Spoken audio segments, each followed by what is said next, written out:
कलयामि कलिध्वंसम् कविं लोकदिवाकरम् यस्य गोभिप्रकाशाभिराविद्यं निहतं तमः वाழிपरकालन् वाழிकलिकन्ये वाழிकुरयलूर् वाழ்வேந்தன் வாழியரோ மாயோனை வாழ்வலியால் மந்திரங்கொள் மங்கையர்கோன் தூயோன் சுடர்மானவேல் நெஞ்சுக்கிருள் கடிதீபம் அடங்கா நெடும் பிறவி நஞ்சுக்கு நல்லவமுதம் தமிழ நன்னூல் துறைகள் அஞ்சுக்கிலக்கியம் ஆரணசாரம் பரசமய பஞ்சு கனலின் பொறி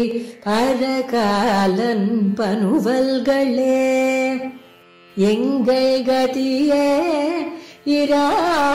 இராமானுசமுனியே சங்கை கெடுத்தாண்ட தவராசா பொங்கு புகழ் மங்கையர் கோனீந்த மறையாயிரமனைத்தும் தங்கு மனம் நீ எனக்கு தா.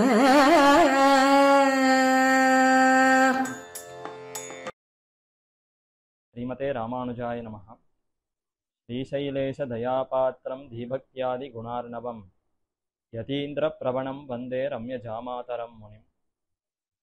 வாழி பரகாலன் வாழி கலிகண்ணி வாழி குறையலூர் வாழ்வேந்தன் வாழியரோ மாயோனை வாழ்வலியால் மந்திரங்கொள் மங்கையர்கோன் தூயோன் சுடர்மானவேல். தூய்மையானவரான பரகாலன் திருமங்கையாழ்வாருடைய திருவடிகளுக்கு பிரணாமங்களை தெரிவிக்கிறார்கள் நம்முடைய பூர்வாச்சாரியர்கள்.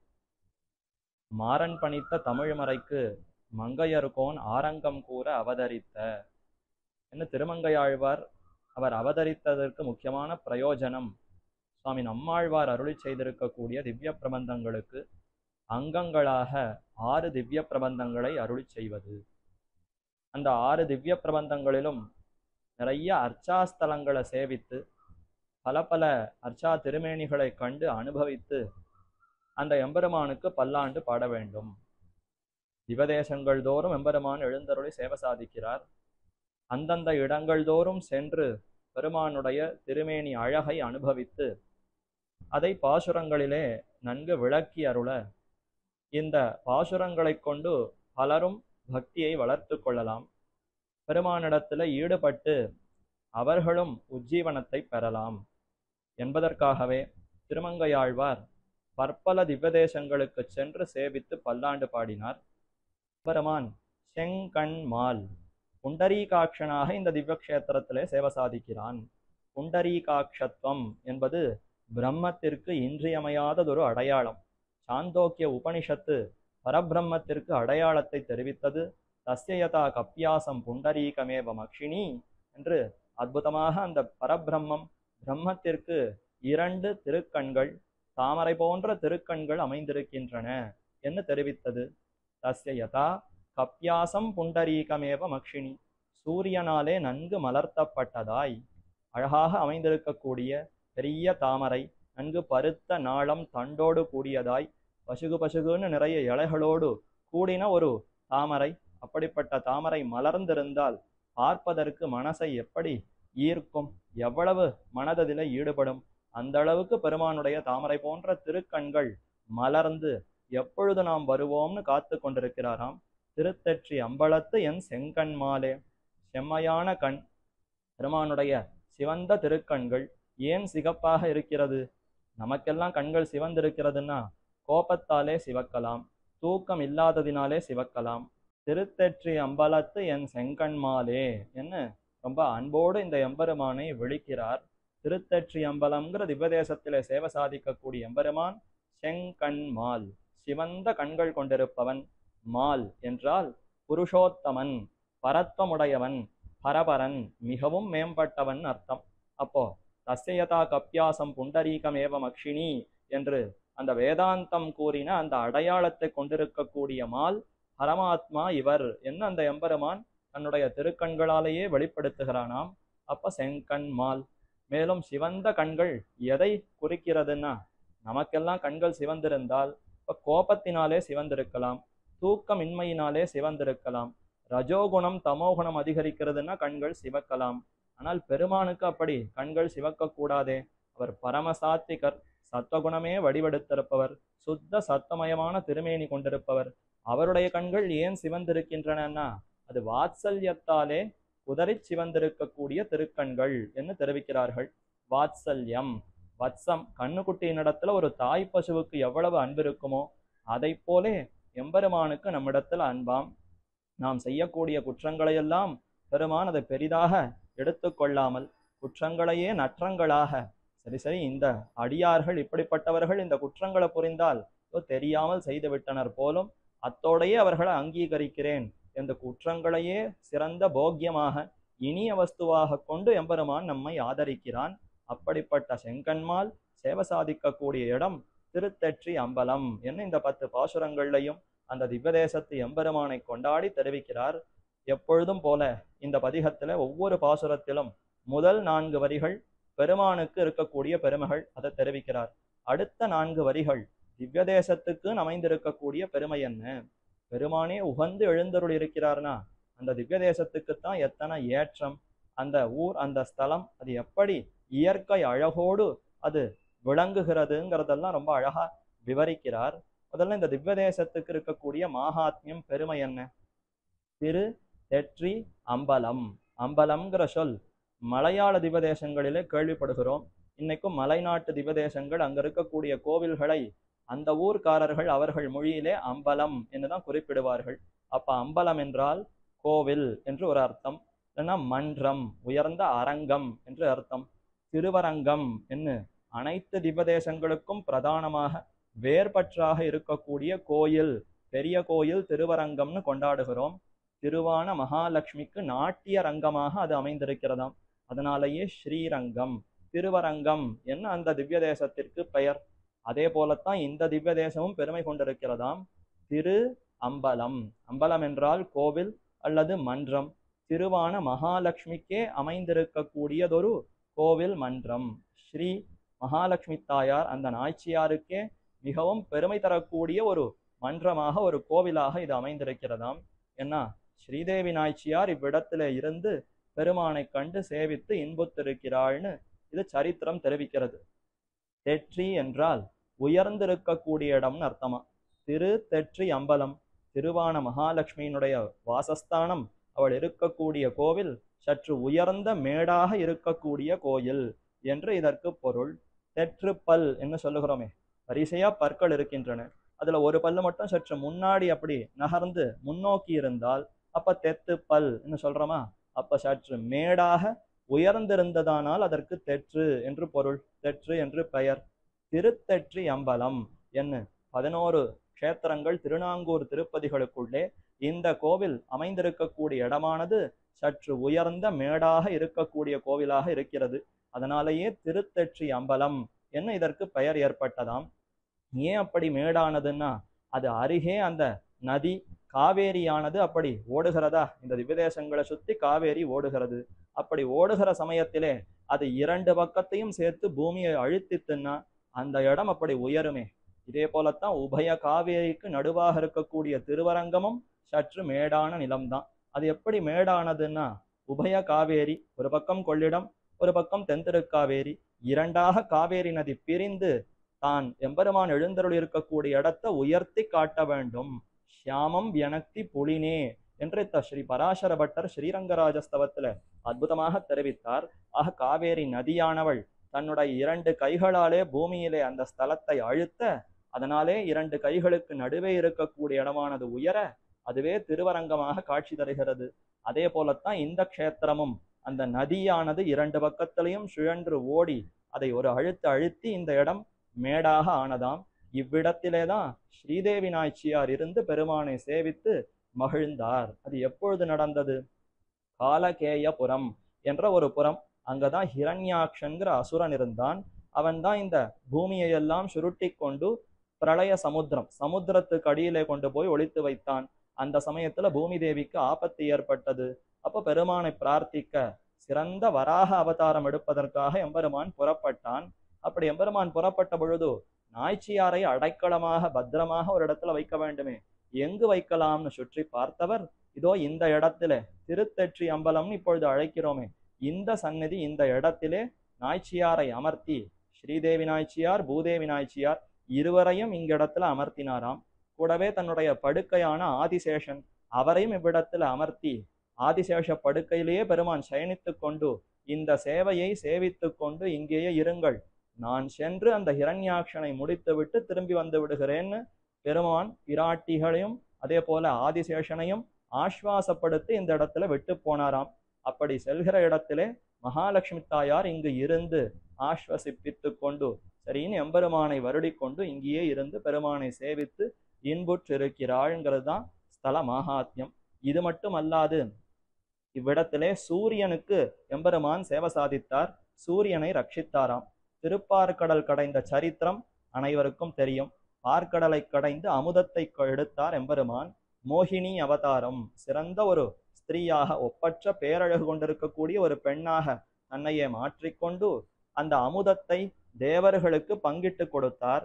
அசுரர்களுக்கெல்லாம் கொடுக்காமல் தேவர்களுக்கே கொடுத்து வந்தாரா? இதை அறிந்த ஒரு அசுரன், ராகு என்கிற ஒரு அரக்கன் அசுரன், அவன் தன்னையே ஒரு தேவனாக வேஷம் அணிந்து கொண்டு தேவர்களுக்கு வரிசையில வந்து இடையிலே நின்றானாம்.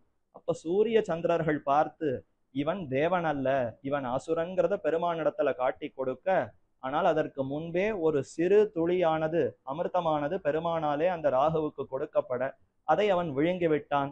பின்னர் தான் சூரியனும் சந்திரனும் இதை காட்டி கொடுத்தார்கள். உடனே பெருமான் பார்த்தார், சரி என்று தன்னுடைய கை அகப்பை கரண்டியை எடுத்து அந்த ராகுவினுடைய தலையிலே அடிக்க, ராகுவினுடைய உடலும் தலையும் இரண்டாக பிரிந்து போனதுன்னு பார்க்கிறோம் சரித்திரம். அதற்கு பின்னாடி அந்த ராகுவானவன் மிகவும் கோபப்பட்டு, சூரிய சந்திரனைகளை விட்டேனா பார், இவர்களை நான் அப்படியே விழுங்கி விடுகிறேன் என்று சூரியனையும் சந்திரனையும் துரத்தி கொண்டு போனாராம். அப்படி போகிற சமயத்திலே சூரியனானவர் ஓடி வந்து இந்த திருத்தெற்றி அம்பலத்தில் இருக்கக்கூடிய தீர்த்தம், இங்க இருக்கக்கூடிய புஷ்கரணி அதற்குள்ளே ஒளிந்து கொண்டு பின்னர் எம்பெருமானாலேயே அருள் பெற்றார், ரட்சிக்கப்பட்டார் என்ன சரித்திரம். ஆக இது சூரிய புஷ்கரணி என்கிற புஷ்கரணியோடு சேர்ந்திருக்கக்கூடிய திவ்ய கஷேத்திரம். சூரியனுக்கு பெருமாள் ரட்சித்தார், ஸ்ரீதேவி பூதேவி திருவனந்தாழ்வான் ஆதிசேஷனுக்கு பெருமாள் ரட்சித்தார். திருவரங்கநாதனே வந்து சேவை சாதிக்கிறாராம். இங்க எழுந்தருள் இருக்கக்கூடிய பெருமாளுக்கு பள்ளி கொண்ட ரங்கநாத பெருமாள் என்ன திருநாமம். திருநாங்கூர் 11 திவ்ய தேசங்களுக்குள்ளே சயன திருக்கோலத்தில் இருக்கக்கூடிய ஒரே திவ்ய தேசம்தான் இந்த திருத்தெற்றி அம்பலம். இது ஒன்றுல மட்டும்தான் பெருமாள் சயனத்திலே சேவை சாதிக்கிறார். சதுர்புஜங்கள் 4 திருக்கரங்களோடு பெருமாள் சயனித்து கொண்டிருக்கிறார். அற்புதமா திருக்கண்கள் எல்லாம் சிவந்து புண்டரீகாட்சனாக தாமரைக்கண்ணனாக சேவை சாதிக்கிறார். செங்கமல வல்லி தாயார், செங்கமலப்பூவிலே அவதரித்த தாயார் மகாலட்சுமியோடு பெருமான் சேவை சாதிக்கக்கூடிய இடம். 11 திவ்ய தேசங்கள் எதற்காக ஏற்பட்டன? ருத்ரன் தன்னுடைய மனைவி பார்வதி தக்ஷ யாகம் அது நடந்தது. தக்ஷன் ஒரு பெரிய யாகத்தை செய்ய அதிலே ருத்ரனுக்கு அழைப்பு விடுக்கவில்லை, ருத்ரனுக்கு ஹவிர்பாகம் கொடுக்கவில்லை.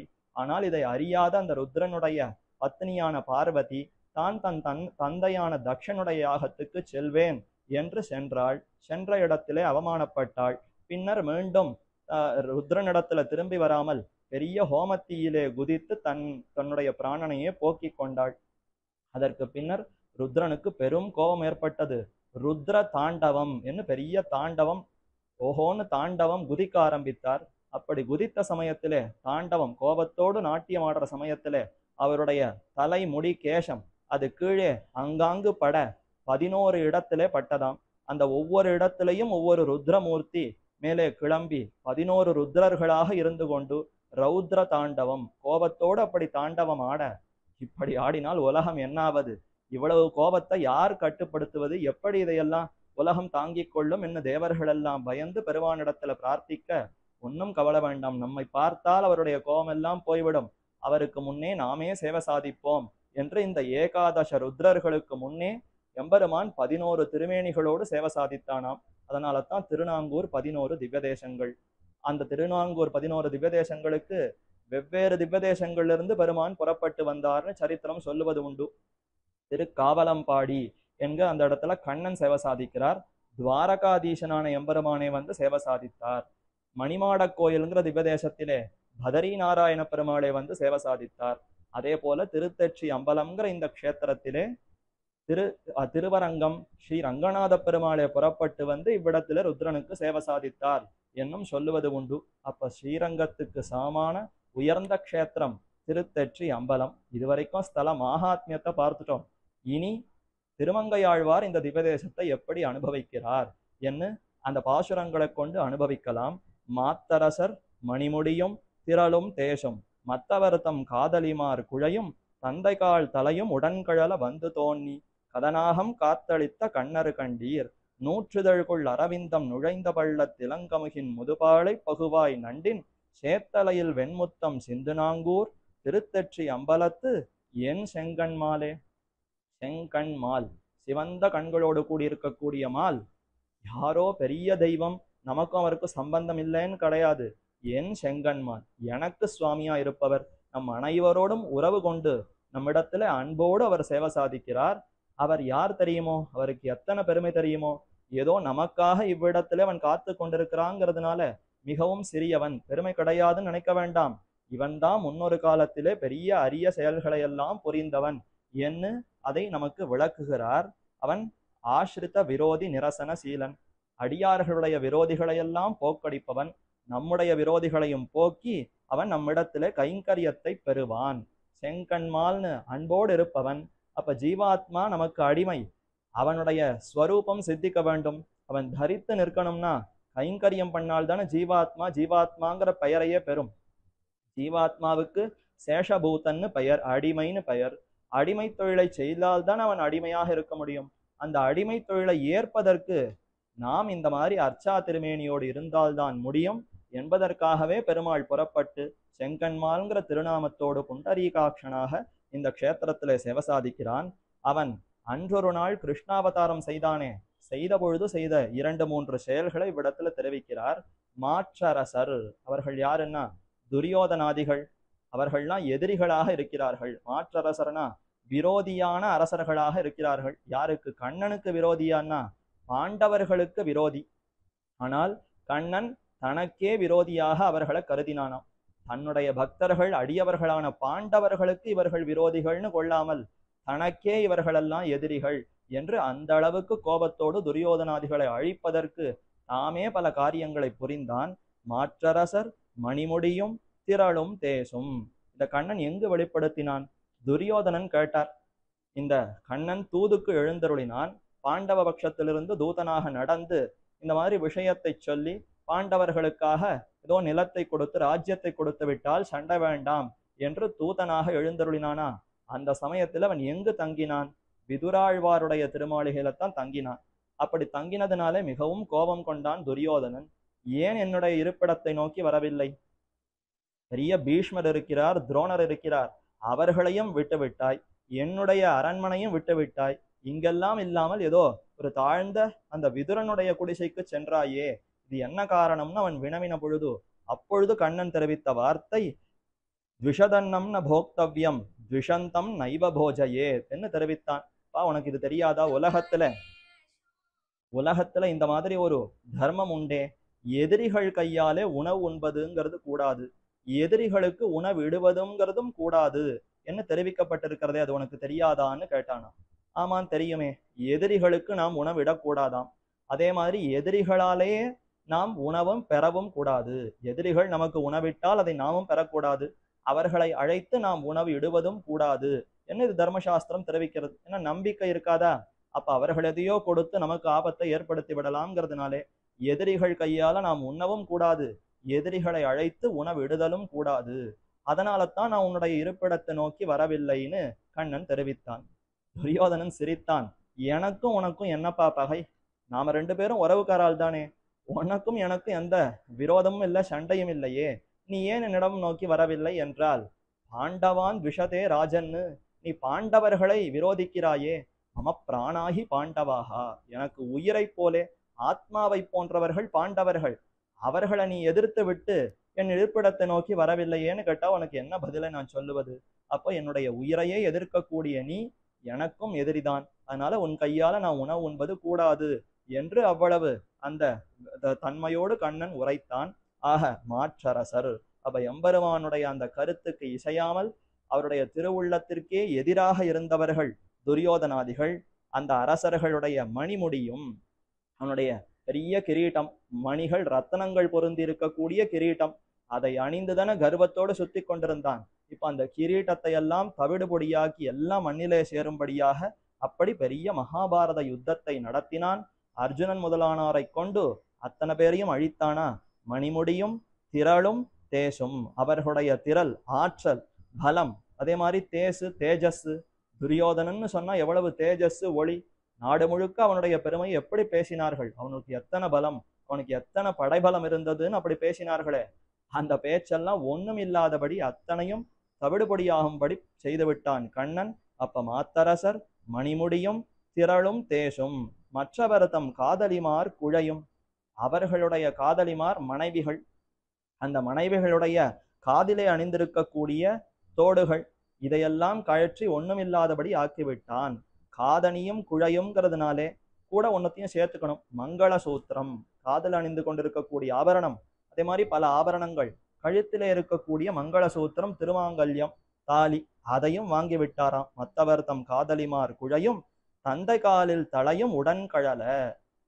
இந்த இடத்துல ஏன் மங்கள சூத்திரத்தையும் சேர்த்து கொள்ள வேண்டும்? பாசுரத்துல காதலிமார் குழையும் என்று காதணி காது ஆபரணம் மட்டும்தான் சொல்லப்பட்டிருக்கிறது. அப்ப கழுத்துல இருக்கக்கூடிய தாலியையும் வாங்கினார்னு ஏன் கொள்ள வேண்டும்னா, அப்படித்தான் இன்னொரு பாசுரத்துல காணப்படுகிறதே.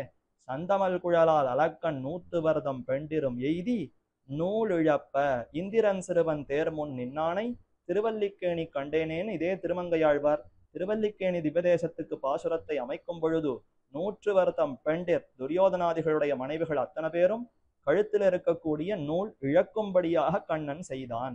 ஒரு திரௌபதியை மானபங்கம் படுத்தி அவளுடைய கழுத்தில் இருக்கக்கூடிய மங்கள சூத்திரத்தை போக்க வேண்டும்னு எண்ணினான் அந்த துரியோதனன். அவன் என்ன நினைத்தான்?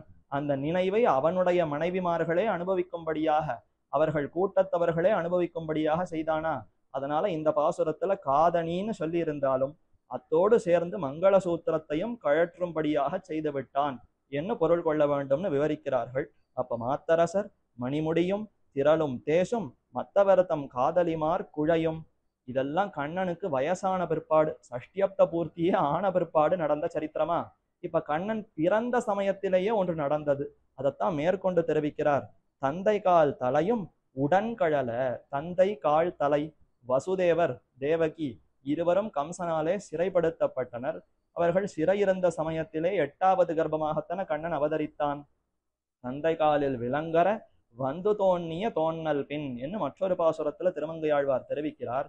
கண்ணன் அவதரித்தவுடனே என்ன ஆயிடுத்துன்னா, அதாவது தேவகி வசுதேவர்கள் கையில இருந்தக்கூடிய விலங்குகள் எல்லாம் அருந்து போயினவா. கால் கைகள்ல கட்டப்பட்ட இரும்பு விலங்குகள் அது அத்தனையும் நொறுங்கி உடைந்தே போயின. இப்ப கண்ணன் அவதரித்தான்னா அந்த க்ஷணத்திலேயே விலங்கு போனதா, கையில இருக்கக்கூடிய அந்த விலங்குகள்லாம் நீங்கியது. அதனால என்ன நமக்கு உணர்த்துகிறான்னா, சம்சாரமாகிற விலங்கும் நம்மை விட்டு நீங்கும். கண்ணன் பிறந்ததே அதற்குத்தானே. ஆக வசுதேவர் கால் தலை, காலில் கட்டப்பட்டிருக்கக்கூடிய அந்த தலை விலங்கு அது உடன் கழலன்னா உடனே கழன்று விட்டது. அவதரித்தார் 10 க்ஷணம் கழித்து 10 நிமிஷம் கழித்து கழன்றதானா? இல்லையே, சடக்கென உடனே நடைபெற்றது. இதுல என்ன ஆச்சரியமா மற்றொரு அர்த்தத்தை பார்க்கலாம். 60 வயசு ஆன பிற்பாடு மகாபாரத யுத்தத்தின் பொழுது 100 வருடம் பெண்டிரும் நூலிழக்கும்படி செய்தார். மாற்றரசர் மணிமுடியும் திரளும் தேசும் துரியோதனாதிகளுடைய அத்தனையும் அழித்தார். அவர்களுடைய பெருமை கிரீட்டம் பிராணனு அத்தனையும் முடித்தார்னு பார்க்கிறோம். அது எப்பொழுதோ நடந்தது. வசுதேவருடைய கைவிலங்கு அருந்ததுங்கிறது தொடக்கத்துல நடந்தது. இப்ப நிறைய கால வித்தியாசம் இருக்கே. ஆனா ஆழ்வார் உடன்கழல வந்து தோன்னின்னு ரெண்டும் ஒரே க்ஷணத்துல நடந்தார் போல இருந்ததுன்னு தெரிவிக்கிறார். அப்படின்னா ஒரே ஆச்சரியமா, கண்ணன் பிறந்து இத்தனை செயல்களை செய்ததை பார்த்தால் அத்தி வேகமாக செய்திருக்கிறாராம். அவருடைய அந்த திருமேனி அழகு, அவர் செய்யக்கூடிய செயல்கள், இதையெல்லாம் பார்க்க பார்க்க இது முன்னாடி நடந்தது இது பின்னாடி நடந்ததுன்னு எல்லாம் ஆழ்வார் மனசுல படலையாம். கண்ணன் பிறந்தவுடனே நடந்த செயலும் அவர் 60 திருநக்ஷத்திரங்கள் பிற்பாடு நடத்தின செயலும் ஒரே க்ஷணத்திலே நடந்தார் போலேயே ஆழ்வாருடைய திருவுள்ளத்திலே அப்படி அவருக்கு சேவை சாதித்ததாம். அதனால தான் உடன் கழல என்று அப்படி ஆச்சரியமாக மிக வேகமாக கண்ணன் செய்தான் என்றும் கொள்ளலாம். அதனாலேயே உடன்கழலன்னு தெரிவித்ததாக கொள்ளலாம். அப்படி உடன்கழல வந்து தோன்றி, அதற்காகவே எம்பெருமான் வந்து தோன்றினான். மண்ணின் பாரம் நீக்குதற்கே வடமுதுரை பிறந்தான் என்று 100 வருடம் அவர்களுடைய அந்த பிராணனையும் முடித்து, மேலும் தந்தை கால் அவருடைய கால் தலையும் நீக்கி இப்படியெல்லாம் செய்வதற்காக ஒன்னோ வந்து தோன்றினான். அஜாயமானஹா பகுதா விஜாயத்தேன்னு கண்ணன் பிறக்காத அந்த எம்பெருமான் கண்ணனாக வந்து தோன்றி கதனாகம் காத்தளித்த கண்ணர் கண்டீர். இது கஜேந்திர ரக்ஷண விற்த்தாந்தம். கஜேந்திரன்கிற யானையை கண்ணன் தான் ரட்சித்தார். அதுதான் கதனாகம் காத்தளித்த கண்ணர். கண்ணர்னா ரக்ஷகன் அர்த்தம். கண்ணன் கண் அல்லதில்லையோர் கண்ணேன்னு திருவாய்மொழியில பாசுரமா. கண்ணன்னு சொன்னா காப்பவன், ரக்ஷகன் என்று ஒரு பொருள்.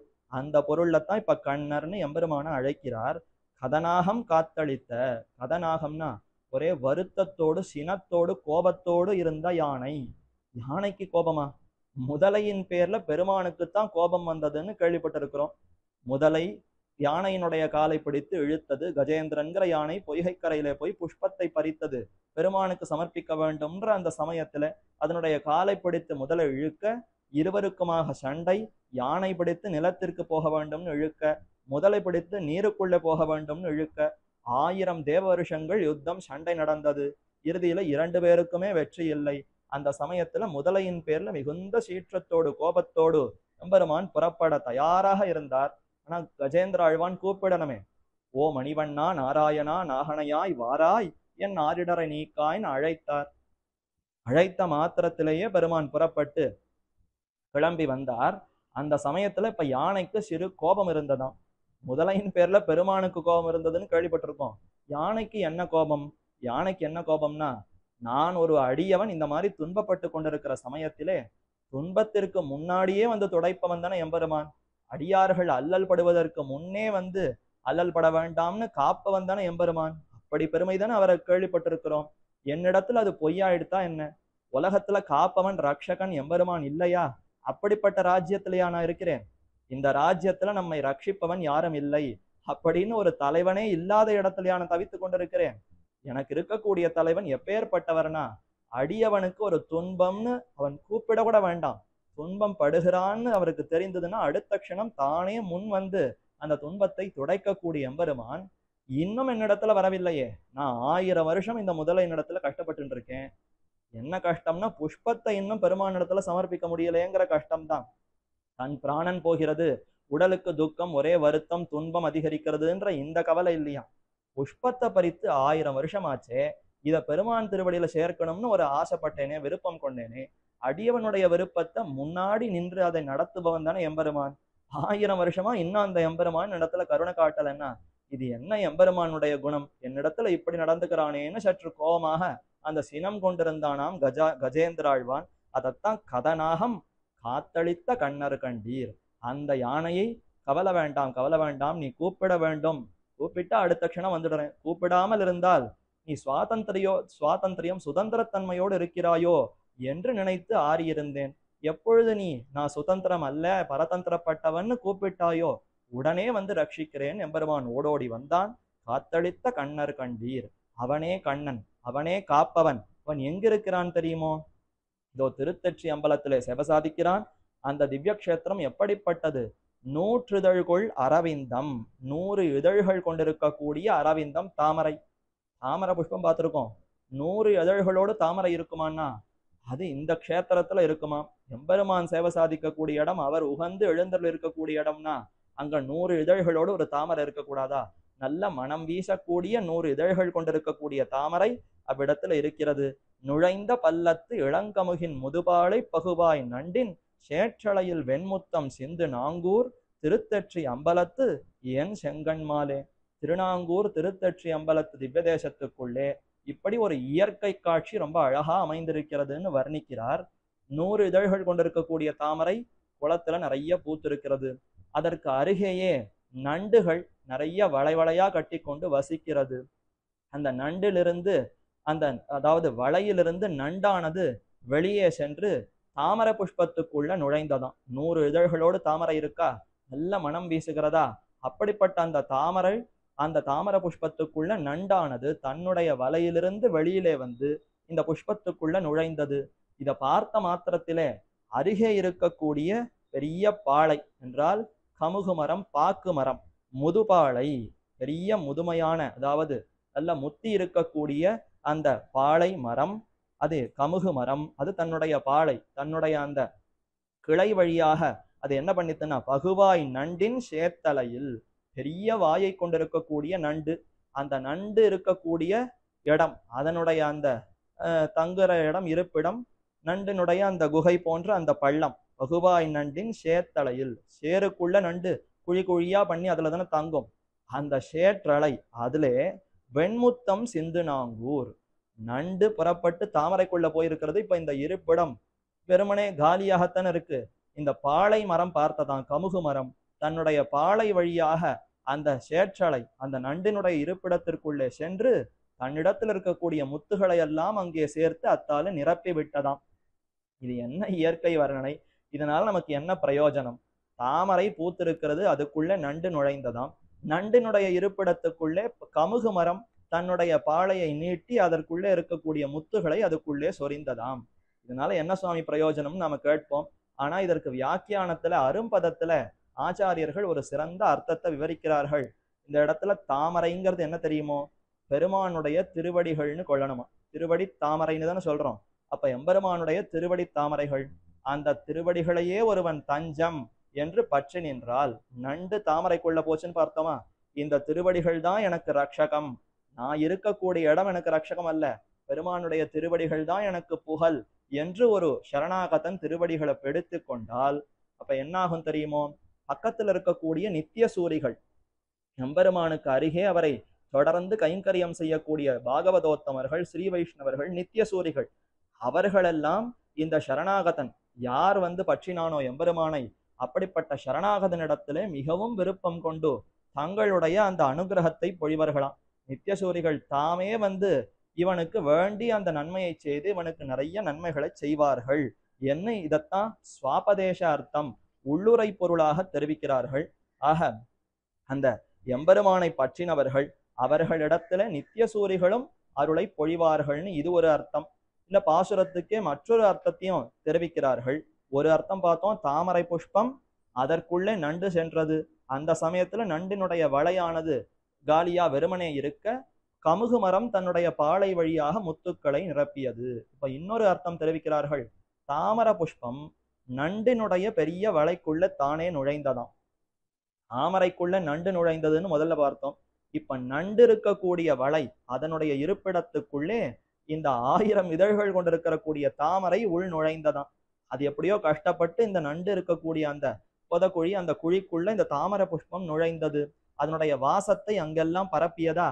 இத பார்த்துட்டு எப்ப தாமரையே அதுக்குள்ள போயிருக்குன்னா நான் மட்டும் எதுக்கு வெறுமனே இருக்க வேண்டும் என்று இந்த கமுகு மரமானது தன்னுடைய பாளையை அங்கே நுழைத்து முத்துக்களை நிரப்பின.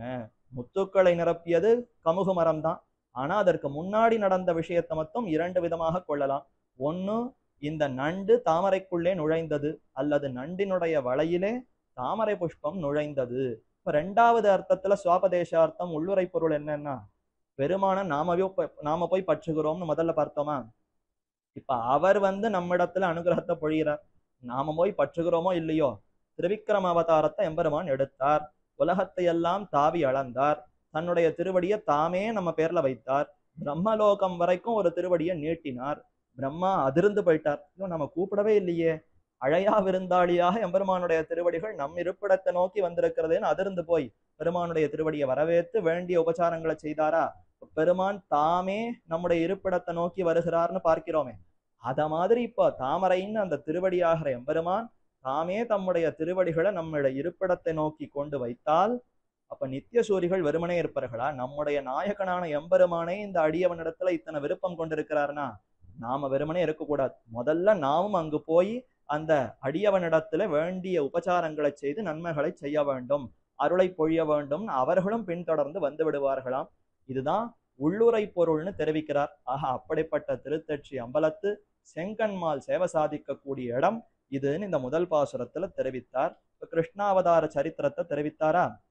அடுத்து கிருஷ்ணன்னு சொன்னாலே அவர் அவதரித்தார்னா அடுத்து பேய் மகள் நஞ்சு உண்ட அந்த சரித்திரம். பூத்தனிடத்துல பாலை உண்டு எப்படித்தான் இந்த எம்பெருமான் வளர்ந்தானோ தெரியலையே. தாய்முளைப்பால் அமுதிருக்க தவழ்ந்து தளர் நடையிட்டு சென்னு பேய்முலை நஞ்சையுண்டு இப்படி கிடக்கிறானே. யசோத மிகவும் வருந்துகிறாளாம். நான் தாய்ப்பால் கொடுக்குறேன்னு காத்துட்டு இருக்கேன், என்னிடத்துல வந்து குடின்னு சொன்னா அடம் பிடிக்கிறான், அங்கும் இங்கும் விளையாட்டு காட்டி கொண்டு வரமாட்டேன் என்கிறான். ஆனா தவழ்ந்து போய் தளர் நடையிட்டு பூத்தனையை பிடித்து கொண்டு உன் விஷப்பாலை கொடுன்னு அவளிடத்துல போய் பெற்று பாலை குடிக்கிறானே. இது என்ன பிள்ளைத்தனம், இது என்ன அறியாத்தனம்னு வருந்துகிறார்கள் ஆழ்வார்கள். அப்படிப்பட்ட பூத்தனா நிரசன சரித்திரத்தை அடுத்து 2வது பாசுரத்துல அனுபவிக்கிறார். ஒத்தொடித்தோள் மடமகள் தன் வடிவு கொண்ட பொல்லாத வன்பேச்சு கொங்கை வாங்கி பெற்றெடுத்த தாய் போல் மடுப்ப ஆறும் பேனா நஞ்சுண்டுகந்த பிள்ளை கண்டீர். நெத்தொடுத்த மலர் நீளம் நிறைந்த சூழல் இரும் சிறைய வண்டொழியும் நெடுங்கனார்த்தம் சித்தடி மேல் சிலம்பொலியும் இழத்து நாங்கூர் திருத்தெத்தி அம்பலத்து ஏன் செங்கன்மாலே. திருத்தெத்தி அம்பலத்தில் இருக்கக்கூடிய செங்கன்மால் அன்பே வடிவானவர்னு சொன்னீரே, அந்த அன்பு எங்கு பார்த்தோம்? அப்படி அன்போடு என்ன அவர் செய்து விட்டார்னா ஏற்கனவே விவரித்தார், மேலும் விவரிக்கிறேன் கேளுங்கள். அன்போடு ஒரு பூதனை கொடுத்த விஷப்பாலையும் பருகினாரே. அன்போடு எதை கொடுத்தாலும் அவர் அன்போடு அத்தை பெற்றுக் கொள்ளுவார். பத்திரம் புஷ்பம் பலம் தோயம் யோமே பக்தியா பிரயச்சதி ததகம் பக்தியுபகிருதம் அஷ்னாமி பிரயதாத்மனஹா என்று கண்ணன் கீதையில தெரிவித்தான். நீ பக்தியோடு ஒரு புஷ்பம் இலை தீர்த்தம் பழம் எதை கொடுத்தாலும் அதை உண்ணுகிறேன்னு தெரிவிக்கிறார். பழத்தையும் தீர்த்தத்தையும் உண்ணலாம், தீர்த்தத்தை பருக வேண்டும், நீரை பருக வேண்டும், பழத்தை உண்ணலாம், இலையும் கடித்து உண்ணலாம், புஷ்பத்தை எப்படி உண்ண முடியும்? ஆனா பெருமான் உண்ணுகிறேன்னு சொல்லுகிறாரேன்னா அவர் எதையுமே பார்க்கலையாம். பக்தியை பார்த்துட்டு நீ எதை கொடுத்தாலும் நான் ஏத்துக்கிறேன். விதுரரிடத்துல பழத்தை எல்லாம் கீழே போட்டு தோலை கொடுக்க அதை அப்படியே ஏற்றுக்கொண்டு தாம் அதையும் புசித்தாரே. அப்ப பக்தியினால எதை கொடுத்தாலும் ஏற்றுக்கொள்ளுகிறார். பக்தியினால கொடுக்கணும்ன்ற அவசியம் இல்லையா. பூத்தனை பக்தியோடா கொடுத்தால் உனக்குன்னு எதை கொடுத்தாலும் அதை ஏற்றுக்கொள்ளுகிறேன், எனக்குன்னு ஒருத்தன் கொண்டு வருகிறானா என்றுதான் பார்க்கிறான். அப்படி பூத்தனிடத்துல விஷப்பாலை கொண்டான். பொத்தொடித்தோள் மடமகள் தன் வடிவு கொண்ட பொன்னாலே செய்யப்பட்ட அழகான ஆபரணங்கள், பொத்தொடித்தோள் ஸ்வர்ணமயமான முன்கை வளையல்கள். பொத்தொடினா தொடினா அந்த முன்னாடி இருக்கக்கூடிய அந்த வளையல்கள், வரிசை வரிசையாக இருக்கக்கூடிய அந்த வளையல்களை அணிந்து கொண்டிருக்கக்கூடிய கையா பொல்தொடி, அதாவது பொத்தொடினா தங்க வளையல்கள், அதை அணிந்திருக்கக்கூடிய தோள் கொண்டிருப்பவள் மடமகள். சிறந்த ஆத்ம குணங்கள், வெளியில ஆபரணங்களாலேயும் அழகு. யசோதை எப்படிப்பட்டவள்னா உள்ளுக்குள்ள அத்தனை ஆத்ம குணங்கள், சிறந்த பண்புகள் அவளிடத்துல உண்டு. உள்ளுக்குள்ள சிறந்த பண்புகள் இருந்தாலும் வெளியில பார்ப்பதற்கு மங்களகரமா நன்கு அலங்கரித்து கொண்டிருக்க வேண்டும். எதனாலே? உள்ள இருக்கக்கூடிய நல்ல குணங்கள் மட்டும் போராதா, வெளியிலையும் நன்ன அழகாக இருக்கணுமான்னா பெருமானுக்கு கைங்கரியம் செய்ய போபவள் அல்லவா, பெருமானுக்கே பால் கொடுக்க போகிறாள். கண்ணனுக்கு பால் கொடுக்கணும்னா அப்ப அவனுக்கு ஏற்றாற் போலே தம்மை அலங்கரித்து கொண்டு இருந்தால் தானே அவனுக்கு பிடிக்கும். ஒரே அழுது வடிந்து கொண்டு மோர் நாற்றம் முடை நாற்றத்தோடு தலையெல்லாம் வாரிக்காமல் அலங்காரமே இல்லாமல் போய் நின்றால் கண்ணனுக்கு பிடிக்கவே பிடிக்காதே. நம்முடைய தாய் இப்படி இருக்கலாமா என்ன கண்ணனே வருந்துவான் அல்லவா. அப்ப கிருஷ்ணனுக்கு வருத்தத்தை கொடுக்க கூடாதுங்கிறதுக்காக நன்னா அலங்கரித்து கொண்டிருக்கிறாளாம். கைகளெல்லாம் நிறைய வளையல்களை அடுக்கி கொண்டு சிறந்த தோழழகு கொண்டிருப்பவள் மடமகள். நல்ல மடப்பம், பெண்ணுக்கே உரிய அந்த குணங்கள், அடக்கம், அச்சம், மடம், நாணம், பயிர்ப்பு என்று சொல்லுகிறோமே, அதையெல்லாம் கொண்டிருக்கக்கூடியவள் யசோதை. இப்ப இவளை போலே அனுகாரம் பண்ணுகிறாள் யாருன்னா பூத்தனை. பூத்தனை அரக்கி. அவள் அரக்கி வேஷத்தோடயே வந்தாளான்னா அப்படி வந்தா யாரும் பயந்து போயிடுவா, யாரும் அருகவே சேர்க்க மாட்டார்களே. அப்ப தன்னை யசோதையை போல அலங்கரித்து கொண்டாளாம். அவளுக்கு எத்தனை குணங்கள் உண்டோ அது அத்தனையும் தனக்கு இல்லை. அந்த குணங்கள்ல ஒண்ணு கூட இவளிடத்துல இவள் அரக்கி. ஆனால் வெளி அந்த ஆபரண அழகை மட்டும் தன்னிடத்துல கொண்டு தானும் அவளை போல அலங்கரித்து கொண்டு வந்தாள். அதைத்தான் இங்க ஆழ்வார் ரொம்ப வியக்கிறார். யாருடைய வடிவை யார் இப்படி ஏற்றுக்கொள்ளுவது? ஒரு தராதரம் வேண்டாமா? ஒருத்தனுக்கு ராமன் வேஷம் போடணும்னா ராமனாக நடிப்பதற்கு கொஞ்சமாவது அவனிடத்துல தர்ம புத்தி இருக்கணும். வாழ்க்கை முழுக்க ராவணனாக இருந்து விட்டு அந்த நாடகத்துல மட்டும் அவனுக்கு ராமனாக ஒரு வேஷத்தை கொடுத்தால் அது பொருந்துமோ? அத மாதிரி அரக்கியானவள் போய் இப்ப ஏற்பட்ட சிறந்த குணசாலியான யசோதையை போல நடிக்க வருகிறாள். அதனால வெளியில அந்த ஆபரணத்தை எல்லாம் மாட்டிக்கொண்டு வருகிறாளாம். அதை பார்த்துதான் பொறுக்கல ஆழ்வாருக்கு அதை இந்த இடத்துல வெளிப்படுத்துகிறார்.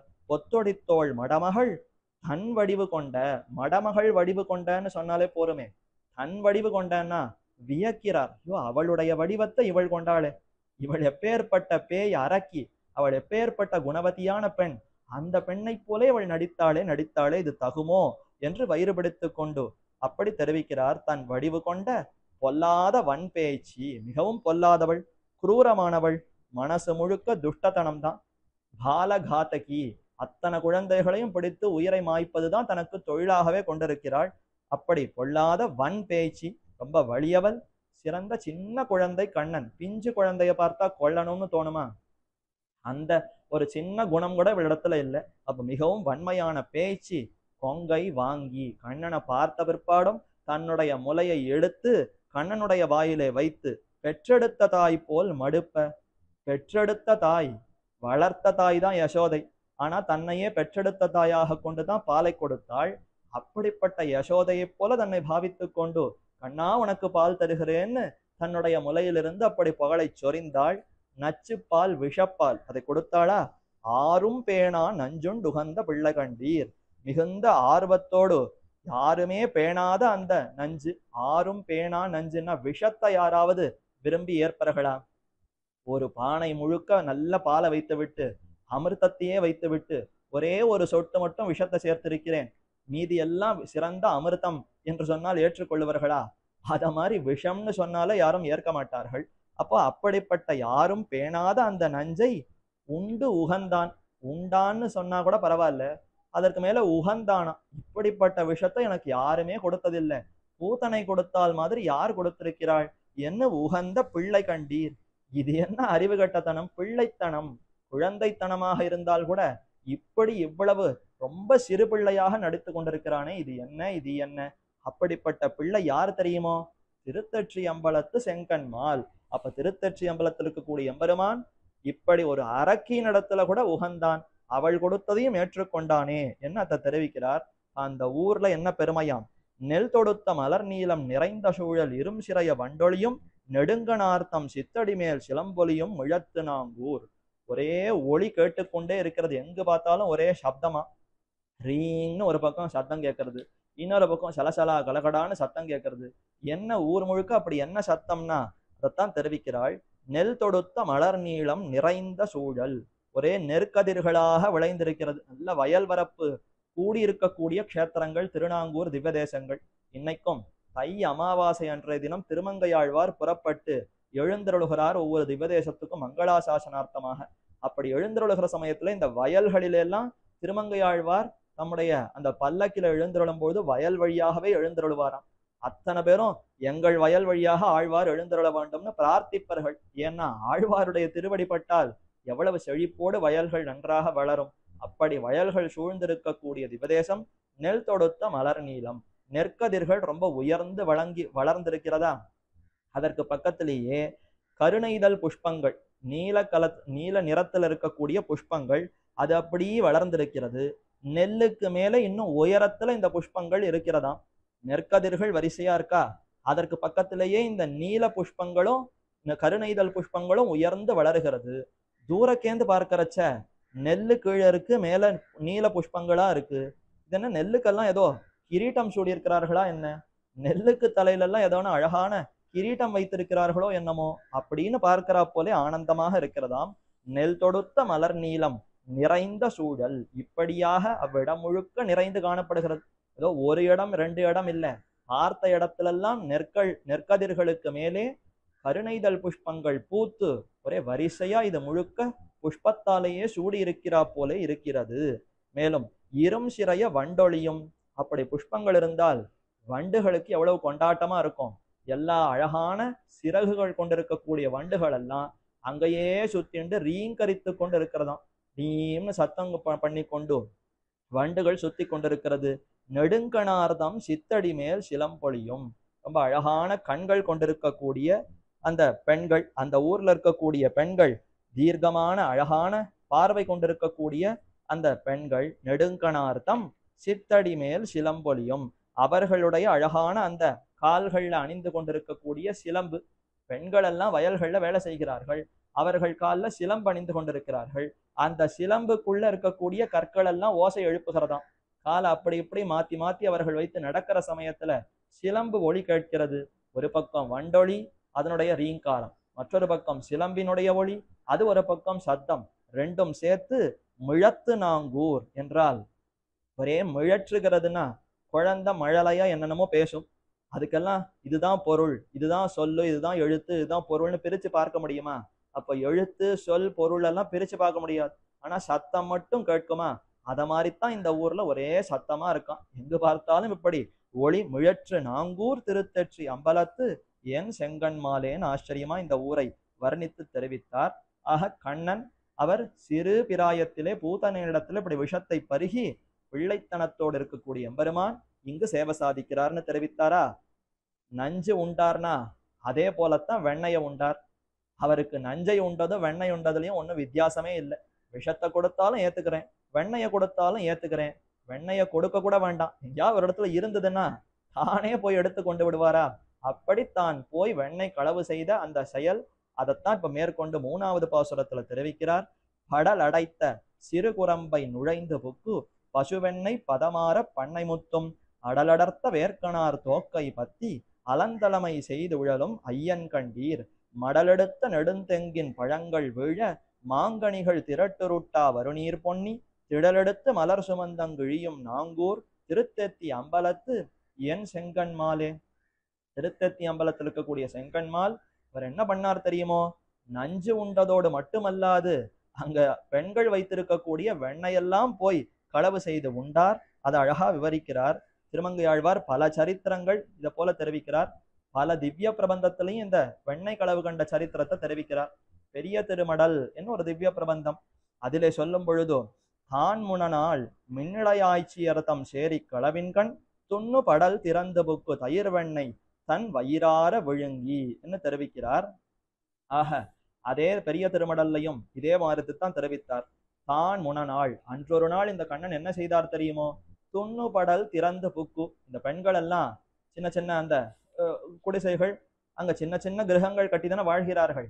அந்த இடத்துல எல்லாம் கதவு எப்படி இருக்கும்னா படல் தட்டி கட்டி இந்த மூங்கில் இல்லைன்னா இந்த மாதிரி தென்னங்கீற்று ஓலை இதை வைத்தே கதவு செய்வார்கள். அந்த கதவை எடுத்து அப்படி மேலே மூடி வைத்து அதற்கு வேண்டிய குழைச்சு முடிச்சு போட்டு விட்டு சென்று விடுவார்கள். கீழே சற்று இடைவெளி இருக்கும். அந்த படல் மேல அப்படி வைத்து மூடினாலும் தரைக்கும் அந்த படலுக்கும் நடுவே இடைவெளி இருக்குமா? கண்ணன் அந்த இடைவெளிக்குள்ள புகுந்துத்தான் ஒவ்வொருத்தருடைய கிரகத்துக்குள்ளேயும் போய் வெண்ணையை திருடுவாராம். இதுதான் அவருக்கு வழக்கம். இதனால என்ன ஆச்சு? ஒரு நாள் படலை மூடாமையே ஒரு பெண்ணு போயிருந்தாளாம். இப்படி நேர வந்து பார்த்தவர், நாம எப்படி இந்த கிரகத்துக்குள்ள போறது என்ன யோசித்தவர் பக்கத்துல இருந்த படலை எடுத்து மேல வைத்து கட்டி விட்டு கீழே இடைவெளி வழியாக உள்ளே புகுந்து போனார். அதுதான் திறந்தே இருக்கே, அப்படியே போயிடலாமேன்னா இவருக்கு எப்பொழுதும் கீழே குனிந்து போய் தான் பழக்கம். அது திறந்திருந்தாலும் எப்படி உள்ள நுழையிறதுன்னே அவருக்கு தெரியலையாம். அதனால அங்க இருக்கக்கூடிய படலை எடுத்து அதை கட்டி மூடி, ஆஹா திருப்தி, இப்ப கீழே இடைவெளி இருக்கா, உள்ளே நுழைந்து போய் வெண்ணையை திருடலாம்னு இப்படி போனாராம். இது என்ன பிள்ளைத்தனம்? அத மாதிரிதான் இங்க சரித்திரத்தை விவரிக்கிறார். படல் அடைத்த சிறு குரம்பை, ரொம்ப சின்ன குடிசைன்னு தெரிவிக்கிறாரே, அது உண்மையா சின்னதான்னா கண்ணன் திருவடிபட்டிருந்தால் அது எவ்வளவு பெருமை பெற்றது. ஆனால் என்ன பண்றது, உருவத்துல சின்னதா இருக்கு. மத்தையோருடைய கிரகங்கள் மாட மாளிகைகளை பார்க்கும் பொழுது இந்த கோபிகாஸ்திரி இருக்கக்கூடிய இடம் குடிசை சின்னதா தான் இருக்கு. ஆனா சிறு குரம்பைன்னு அத்தை ஏன் அப்படி தெரிவிக்கிறாருன்னா இது ஒரு விரோதி லட்சணையா தெரிவிக்கிறார். உண்மையில இதுதான் மிகவும் பெரியது. கண்ணனுடைய திருவடியே பட்டிருக்கிறதுன்னா அப்ப அவளுடைய அந்த கிரகம் தான் இருக்கிறதுலயே உயர்ந்தது. படலடைத்த சிறு குரம்பை நுழைந்து புக்கு. அப்படிப்பட்ட அந்த குரம்பை அவருடைய கிரகத்துக்குள்ள எம்பெருமான் சென்றார். அது படல் அடைத்து தட்டி வைத்து கதவு தாழ்பால் போட்டிருக்கிறது. அந்த தட்டியை எடுத்து அந்த குடிசைக்குள்ளே பிரவேசித்து பசு வெண்ணெய், ரொம்ப பசு வெண்ணெய்னா பசுமாட்டு வெண்ணெய் அப்படின்னு அர்த்தமானா அப்போதே கடைந்தெடுத்த வெண்ணெய்ன்னு அர்த்தமா. இதை பத்தி திருவாய்மொழியில நம்மாழ்வார் தெரிவிக்கும் பொழுதும் கடை வெண்ணெய் களவினில் உறவிட யாப்புண்டு எத்திரம் உரளினோடு இணைந்திருந்து ஏங்கிய எழிவேன்னு தெரிவித்தார்.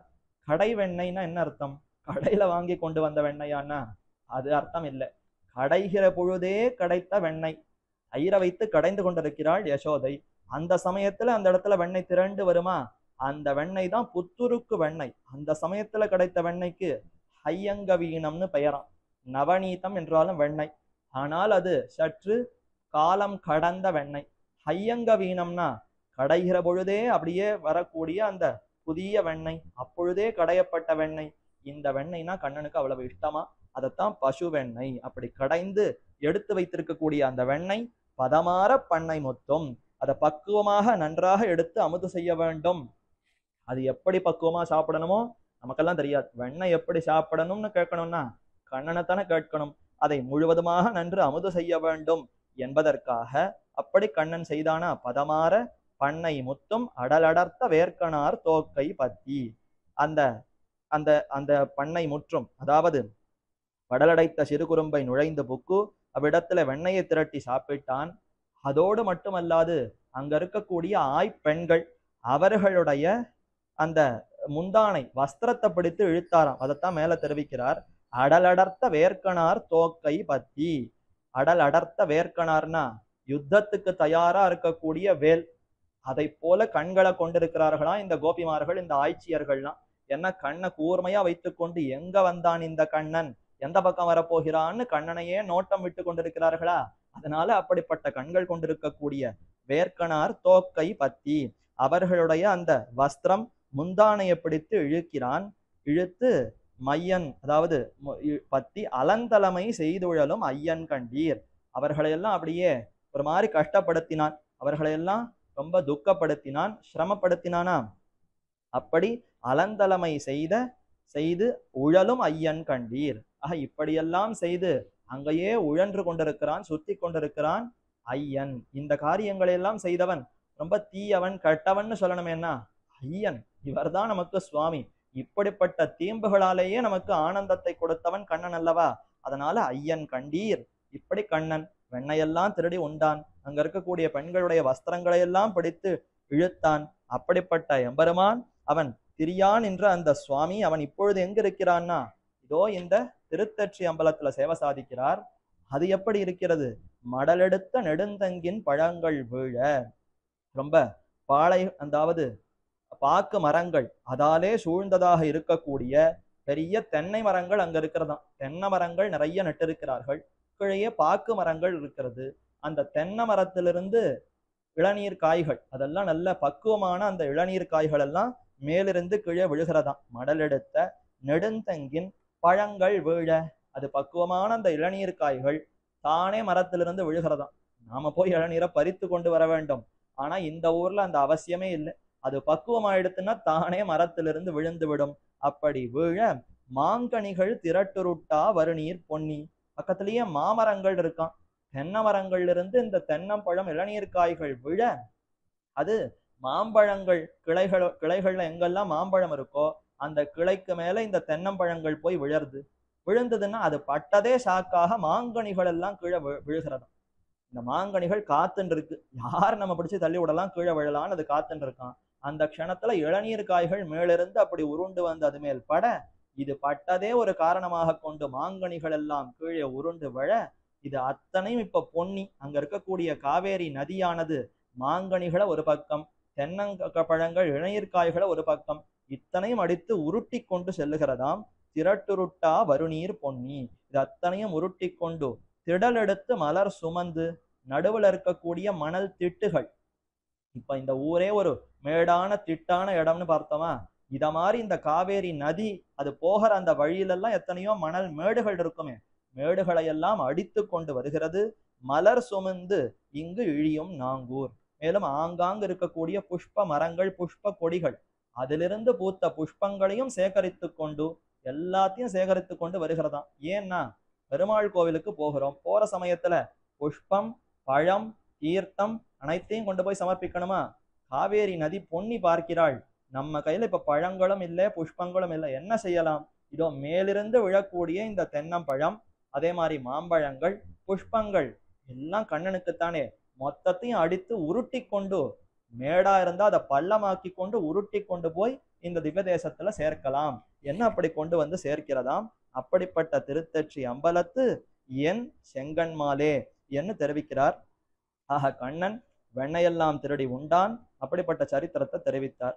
இதற்கு மேலே அடுத்து 4வது பாசுரம், வாராரும் முளைமடவாள் பின்னைக்காகி வளமறுப்பில் கடும் சினத்து வந்தாள் ஆர்ந்த காரார்த்தின் விடையடர்த்து வதுவையாண்ட கருமுகில் போல் திருநிறத்தின் கண்ணர் கண்டீர் ஏறாரும் மலர்பொழில்கள் தழுவியெங்கும் எழில்மதியை கால் தொடர விளங்கு சோதி சீராரும் மணிமாடம் திகழ்நாங்கூர் திருத்தெத்தி அம்பலத்து என் செங்கண்மாலே. மீண்டும் கிருஷ்ண சரித்திரம். கண்ணன் இப்போ சற்று வயசாகி நப்பின்னை பிராட்டிய திருமணம் புரிந்து கொள்ளுகிறான், கடிமணம் புரிகிறான். அந்த சரித்திரத்தை தான் தெரிவிக்கிறார். ஆக கீழே வெண்ணெய் திருடி உண்டார், அந்த வெண்ணையோடு நப்பிண்ணையும் சேர்த்து அனுபவித்தார் அல்லவா. அந்த நப்பிண்ணையை எப்படி அனுபவித்தாராம்? வாராரும் முளைமடவாள் பின்னைக்காகி, சிறந்த அந்த ஆபரணங்களை அணிந்து கொண்டு முலைகளோடு சேர்ந்திருக்கக்கூடிய அந்த நப்பிண்ணை பிராட்டி மடப்பம், அவள் சிறந்த ஆத்ம குணங்களோடு சேர்ந்திருக்கக்கூடிய நப்பிண்ணை பிராட்டி. அப்படிப்பட்ட அந்த பிராட்டி மடப்பத்தை உடையவள், பிள்ளைத்தனத்தோடு, அதாவது அந்த பெண்ணுக்கே உடையான அந்த பாலப்பிராயத்தில் இருக்கக்கூடிய பெண்களுக்கு உண்டான அந்த குணங்களோடு சேர்ந்திருக்கிறாள். அப்படிப்பட்ட பெண்ணைக்காகி வளைமறுப்பில் கடும் சினத்து வன்தாள் ஆர்ந்த, அந்த பெண்ணைக்காக என்ன வேண்டுமானாலும் செய்கிறேன்னு கண்ணன் வீர தீரமான செயல்களை எல்லாம் செய்ய முடிவெடுத்தானாம். அந்த ரிஷபங்கள் எல்லாம் எப்பேற்பட்டதுன்னா அசுர ஆவேசம் பொருந்தி இருக்கக்கூடிய 7 எருதுகள். அதைத்தான் கன்யா சுல்கமாக நப்பிண்ணையினுடைய திருத்தகப்பனார் கும்பர் வைத்திருந்தார். இந்த அசுரம் ஆவேசம் பொருந்திய எருதுகளை அடக்குபவனுக்குத்தான் என்னுடைய பெண்ணை கல்யாணம் பண்ணி கொடுப்பேன்னு வைத்திருந்தாரா. கண்ணன் பார்த்தார், ஒன்னு இந்த எருதுகளை முடித்து நப்பிண்ணை பிராட்டியே அடையணும், அப்படி இல்லையா பிராணனே போனாலும் சரி இந்த எருதுகளிலேயே விழுந்து உயிரை மாய்த்து கொள்ளுவோம் என்ன, அந்த அளவிற்கு இந்த எருதுகளை அடக்குவதற்கு அப்படி எம்பெருமான் வந்தான். வளைமறுப்பில் கடும் சினத்து வன்தாள் ஆர்ந்த, பெரிய அந்த கொம்புகளை கொண்டு, வளைந்த கொம்புகளை கொண்டு மிகுந்த கோபத்தோடு இருக்கக்கூடிய அந்த அடர்ந்த திமில், அந்த சதை இதோடு கூடி இருக்கக்கூடிய நன்கு வளர்ந்து இருக்கக்கூடிய அந்த எருதுகள், காரார் கருத்து இருக்கக்கூடிய தின்னிதான ரொம்ப பலம் பொருந்தி அந்த விடை 7 விடைகள் ரிஷபங்களை அடர்த்து வதுவை ஆண்ட, அந்த பெண்ணான நப்பிண்ணை பிராட்டிய ஆண்டார். நப்பிண்ணை பிராட்டி அணைத்து கொண்டு சந்தோஷமா அவளை அனுபவித்தார். கருமுகில் போல் திருநிறத்தின் கண்ணர் கண்டீர். இதுவரைக்கும் கண்ணனுடைய திருமேனி சற்று கருப்பாகத்தான் இருந்தது. ஆனால் இந்த பிராட்டிய அணைந்து அந்த ஆனந்தத்தினாலே இன்னும் கருமுகில் போல், மேகம் அது அப்படியே கடல்ல இருக்கக்கூடிய மொத்த நீரையும் தான் பருகி இருந்தால் எவ்வளவு கருத்து இருக்கும், அதை போல கருமுகில் போல எம்பெருமான் அந்த நீல நிற திருமேனியோடு, மேகசியாமமான அந்த வப்புசு திருமேனியோடு சேவை சாதிக்கிறான். திருநிறத்து என் கண்ணர் கண்டீர். இந்த திருநிறம், இந்த நிறத்தை பார்ப்பதற்கே கண்கள் அவ்வளவு ஆர்ப்பரிக்கிறதே. மேகத்தை அப்படி சூழ்ந்து பார்த்தால் மனசு எவ்வளவு ஆனந்தம் கொள்ளுகிறது. அத மாதிரி கண்ணனை சேவிக்க சேவிக்க எனக்கு அத்தனை ஆனந்தம் ஏற்படுகிறது. கண்ணர் கண்டீர். இப்படிப்பட்ட கண்ணன் அவன் எங்கு சேவை சாதிக்கிறான்? ஏறாரும் மலர்பொழில்கள் தழுவி எங்கும் எழில்மதியை கால் தொடர விளங்கு சோதி சீராரும் மணிமாடம் திகழ் நாங்கூர். சந்திரன் அவன் இந்த திவ்ய கஷேத்திரத்திலே இருக்கணும்னு ஆசைப்படுகிறானாம். ஏறாரும் மலர் பொழில்கள் தழுவி, சிறந்த அந்த புஷ்பங்கள், அது உயர உயர கொடிகள் எல்லாம் மேல போகிறது. ஆகாசத்திற்கு அளவும் அந்த கொடிகள் போய் புஷ்பங்கள் அப்படி அங்க மலர்ந்து வாசனைய ஆகாசத்துல எல்லாம் வீசறதா. அப்ப சந்திரன் பார்க்கிறார், இத்தனை நறுமணம் பொருந்திய இடத்தை விட்டு எங்கு செல்லுவது என்று சந்திரனை அங்கேயே நிற்கும்படி இந்த புஷ்பங்கள் எல்லாம் செய்து விடுகிறதாம். பொழில்கள் தழுவி எங்கும் எழில்மதியை கால் தொடர, அந்த வாசனை அந்த காற்று அந்த சந்திரன் இடத்துல போய் அவரை இந்த இடத்தை விட்டே நகராமதபடி செய்து, அதனால என்ன ஆயிடுத்துன்னா சந்திரன் இந்த இடத்திலேயே ஒளி வீசி கொண்டிருக்கிறார். அப்ப அந்த ஊர் எவ்வளவு பிரகாசமா இருக்கும். அதைத்தான் கால் தொடர விளங்கு சோதி, மிகுந்த சோதியோடது விளங்குகிறது. அது மட்டுமல்லாது ஒரு பக்கம் சந்திரனுடைய ஒளி, மற்றொரு பக்கம் அங்க இருக்கக்கூடிய மாடங்கள் மாளிகைகள், அதனுடைய மேல் பக்கம் அந்த மாடிகள்ல எல்லாம் மாணிக்கங்கள் ரத்தனங்கள் பதிக்கப்பட்டிருக்கிறதா, அதெல்லாம் ஒளி வீசுறது. சீராரும் மணிமாடம் திகழ்நாங்கூர், சிறந்த மணிகள் ரத்தனங்கள் பொருந்தப்பட்ட மாடங்கள் ஒளி வீசி கொண்டிருக்கக்கூடிய ஆச்சரியமான திவ்ய கஷேத்திரம் திருத்தெற்றி அம்பலம். அவ்விடத்திலே செங்கன்மால் இப்படி 7 ரிஷபங்களை அடக்கி எம்பெருமான் நப்பின்னை பிராட்டி அணைத்து கொண்டு சேவை சாதிக்கிறான் என்று தெரிவிக்கிறார். ஆக முதல்ல தெரிவித்தது அங்க நப்பின்னை பிராட்டி கடிமணம் புரிந்து கொண்ட சரித்திரத்தை இங்க தெரிவித்தாரா. இதற்கு அடுத்து மேற்கொண்டு 5வது பாசுரத்துல தெரிவிக்கிறார். கலையிலங்கும் அகழல்கள் கமலப்பாவை கதிர்முத்த வெண்ணகையால் கருங்கனாய்ச்சி முளையிலங்கு மொழிமணிப்பூன் வடமும் தேய்ப்ப மூவாத வரைநெடுந்தோள் மூர்த்தி கண்டீர் மலையிலங்கு நிறைச்சந்தி மாடவீதி ஆடவரை மடமொழியார் முகத்திரண்டு சிலை விளங்கி மனம் சிறை கொண்டிருக்கும் நாங்கூர் திருத்தெத்தி அம்பலத்து என் செங்கண்மாலே. ஒரு நப்பின்னை பிராட்டிக்கு செய்தார் போலவா பெரிய பிராட்டிக்கும் செய்திருக்கிறாள். அதே மாதிரி நப்பின்னை பிராட்டி இருவருக்குமாக செய்திருக்கிறார். ருக்மிணி பிராட்டிக்கும் செய்ததுண்டு, நப்பின்னை பிராட்டிக்கும் செய்ததுண்டுன்னு ரெண்டுத்தையும் தெரிவிக்கிறார். ஏன்னா கிருஷ்ணாவதாரமே எதற்குன்னா இந்த ரெண்டு பிராட்டிகளையும் அடைவதற்காகத்தானா. ஒரு பிறவியிலே இரு பிறவியானார் கண்ணன் என்று பார்க்கிறோம். இதை பத்தி சுந்தர பாகுஸ்தவத்திலையும் ஆச்சரியமா கூரத்தாழ்வான் தெரிவிக்கிறார். ஹே சுந்தர ஏகதர ஜன்மணி கிருஷ்ணபாவே வே மாதரௌ பிதரௌ ச குலே அபித்வே. பெருமானே நீ ஒரே ஒரு கிருஷ்ணாவதாரம் தான் செய்தாய். அந்த ஒரு அவதாரத்திலேயே ஒரு க்ஷணத்திலேயே உனக்கு இரண்டு இரண்டாக அனைத்தும் அமைந்திருக்கிறதே. இரண்டு தகப்பனார்கள், இரண்டு தாயார்கள், இரண்டு குலங்கள், வசுதேவர், அதே மாதிரி நந்தகோபர்னு இரண்டு தந்தை, அதே மாதிரி தேவகி யசோதைன்னு இரண்டு தாய்மார்கள். குலமும் ரெண்டா இருக்கேன். எது குலத்துல பிறந்தார், ஆய்குலத்துல வளர்ந்தார். இப்படி எல்லாம் இரண்டு இரண்டுன்னு எம்பெருமான் கொண்டிருக்கிறானே. ஒரு க்ஷணத்துல இந்த இரண்டையும் எம்பெருமான் ஏன் கொண்டான்னா நீலாகுலேன சதுருஷி கில ருக்மிணீச்ச. அது ஒண்ணும் இல்ல, நப்பின்னை பிராட்டி நீலாதேவியே நப்பின்னையாக அவதரிக்க போகிறாளா. இவள் கோகுலம் அங்க ஆய்குலத்துல பிறக்க போகிறாள். அப்ப அவளை அடையணும்னா கோபகுலத்துல இருப்பவனாக ஒருத்தனாக இருந்தால்தான் நப்பின்னை பிராட்டியை கடிமணம் புரிய முடியும். அதே சமயத்துல எது குலம் க்ஷத்ரிய குலத்துல இருந்தால்தான் ருக்மிணி தேவியை கல்யாணம் பண்ணிக்க முடியும். மகாலட்சுமியே ருக்மிணியாக க்ஷத்ரிய வர்ணத்துல பிறக்க போகிறாள். நீலாதேவியே நப்பின்னையாக ஆய்குலத்துல பிறக்க போகிறாள். அப்ப ரெண்டு குலத்திலையும் நாம இருப்பவனாக நம்மை செய்து கொள்ள வேண்டும்னு தான் கிருஷ்ணாவதாரத்துல ஒரே க்ஷணத்துல தன்னை இப்படி இரண்டு குலத்தை சேர்ந்தவனாக அமைத்து கொண்டானாம். அதனால அது நினைவுக்கு வந்து ஆழ்வார் இப்ப ரெண்டு நாய்ச்சிமார்களோடு கண்ணன் சேவை சாதிக்கிறான்.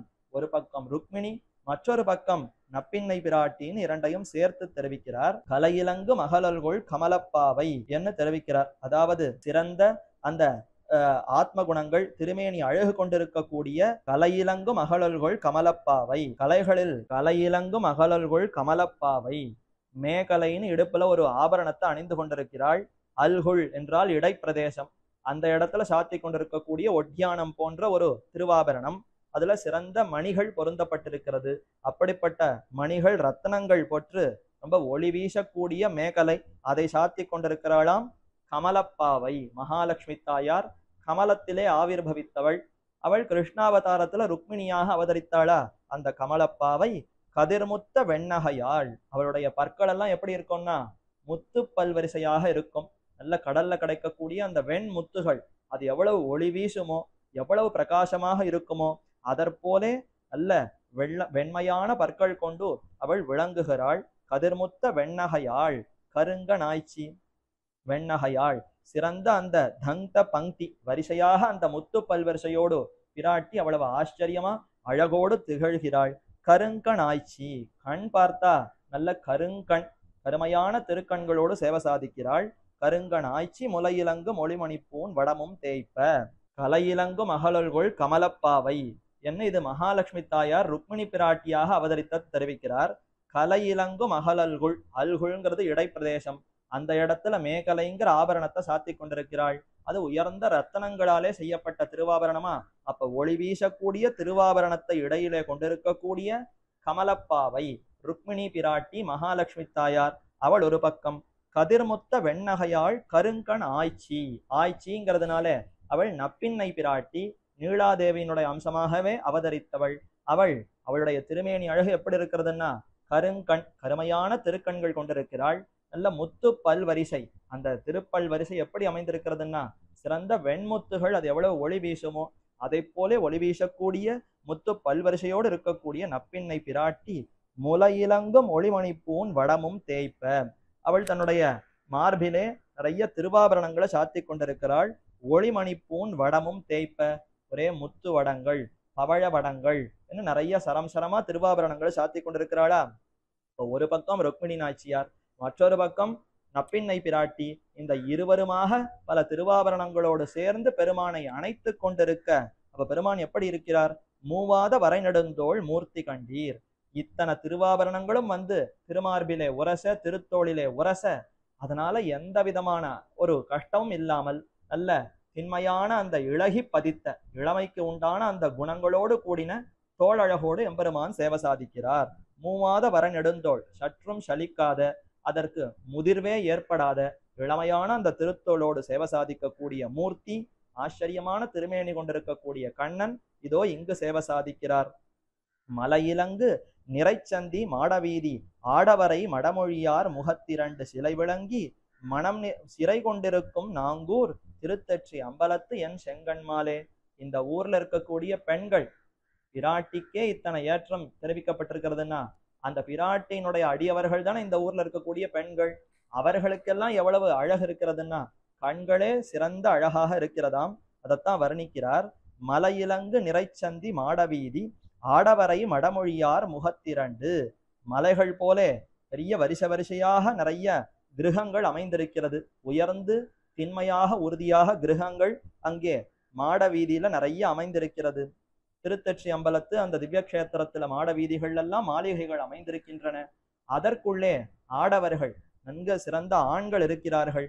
அவர்களையெல்லாம் மடமொழியார், மடப்பத்தை உடையவராய் ரொம்ப இளமையானவர்களான அவர்கள், நல்ல மொழி, இனிய குரல் கொண்டிருக்கக்கூடிய அந்த பெண்கள், முகத்தில இருக்கக்கூடிய 2 சிலை விளங்கி, கண்களுக்கு மேல புருவங்கள் இருக்கா, பெரிய வில்லை போல அந்த புருவங்களை கொண்டு அம்பை எய்தரா போல தன்னுடைய பார்வைகளாலேயே இந்த ஆண்கள் தங்களுடைய பர்த்தாக்களை வசியம் பண்ணி அங்கும் இங்கும் செல்லாதபடி தங்கள் பேச்சு கேட்டிருக்கும்படியாக செய்கிறார்களாம். அதைத்தான் சிலை விளங்கி மனம் சிறை கொண்டிருக்கும் நாங்கூர்.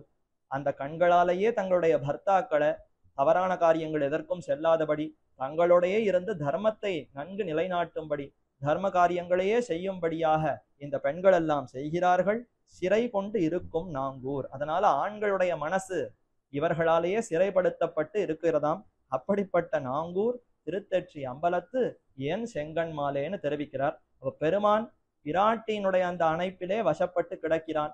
அந்த ஊர்ல இருக்கக்கூடிய ஆண்கள் தங்கள் பெண்டிர்களுடைய அந்த கண் பார்வையிலேயே சிறைப்பட்டு கிடக்கிறார்கள். என்ன அற்புதமா அந்த ஒத்துமைய இந்த பாசுரத்துல ஆழ்வார் விவரித்தார். மேலே 6வது பாசுரம். தான் போலும் என்னெழுந்தான் தரணியாளன் அது கண்டு தரித்திருப்பான் அரக்கர்த்தங்கள் கோன் போலும் என்னெழுந்தான் குன்னமன்ன 20 தோளுடன் துணித்த ஒருவன் கண்டீர் மான் போலும் எண்ணோக்கி செய்யவாயார் மரகதம் போல் மடக்கிளியை கைமேல் கொண்டு தேன் போலும் மென்மழலை பயித்து நாங்கூர் திருத்தத்தி அம்பலத்து என் செங்கண்மாலே. இப்ப இதற்கு மேல ஸ்ரீ ராமாவதாரத்தை தெரிவிக்கிறார்.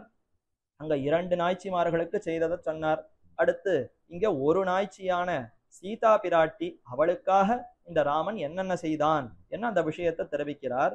இதற்கு அழகா ஒரு ஐதிஹ்யம் இந்த வியாக்கியானத்துல காட்டப்பட்டிருக்கிறது. இந்த பாசுரத்துக்கு பட்டர் காலத்துக்கு முன்னாடி இருக்கக்கூடிய ஆச்சாரியர்கள் எல்லாம் எப்படி பொருள் சொல்வதுன்னு தெரியாமல் சற்று திகைத்தனராம்.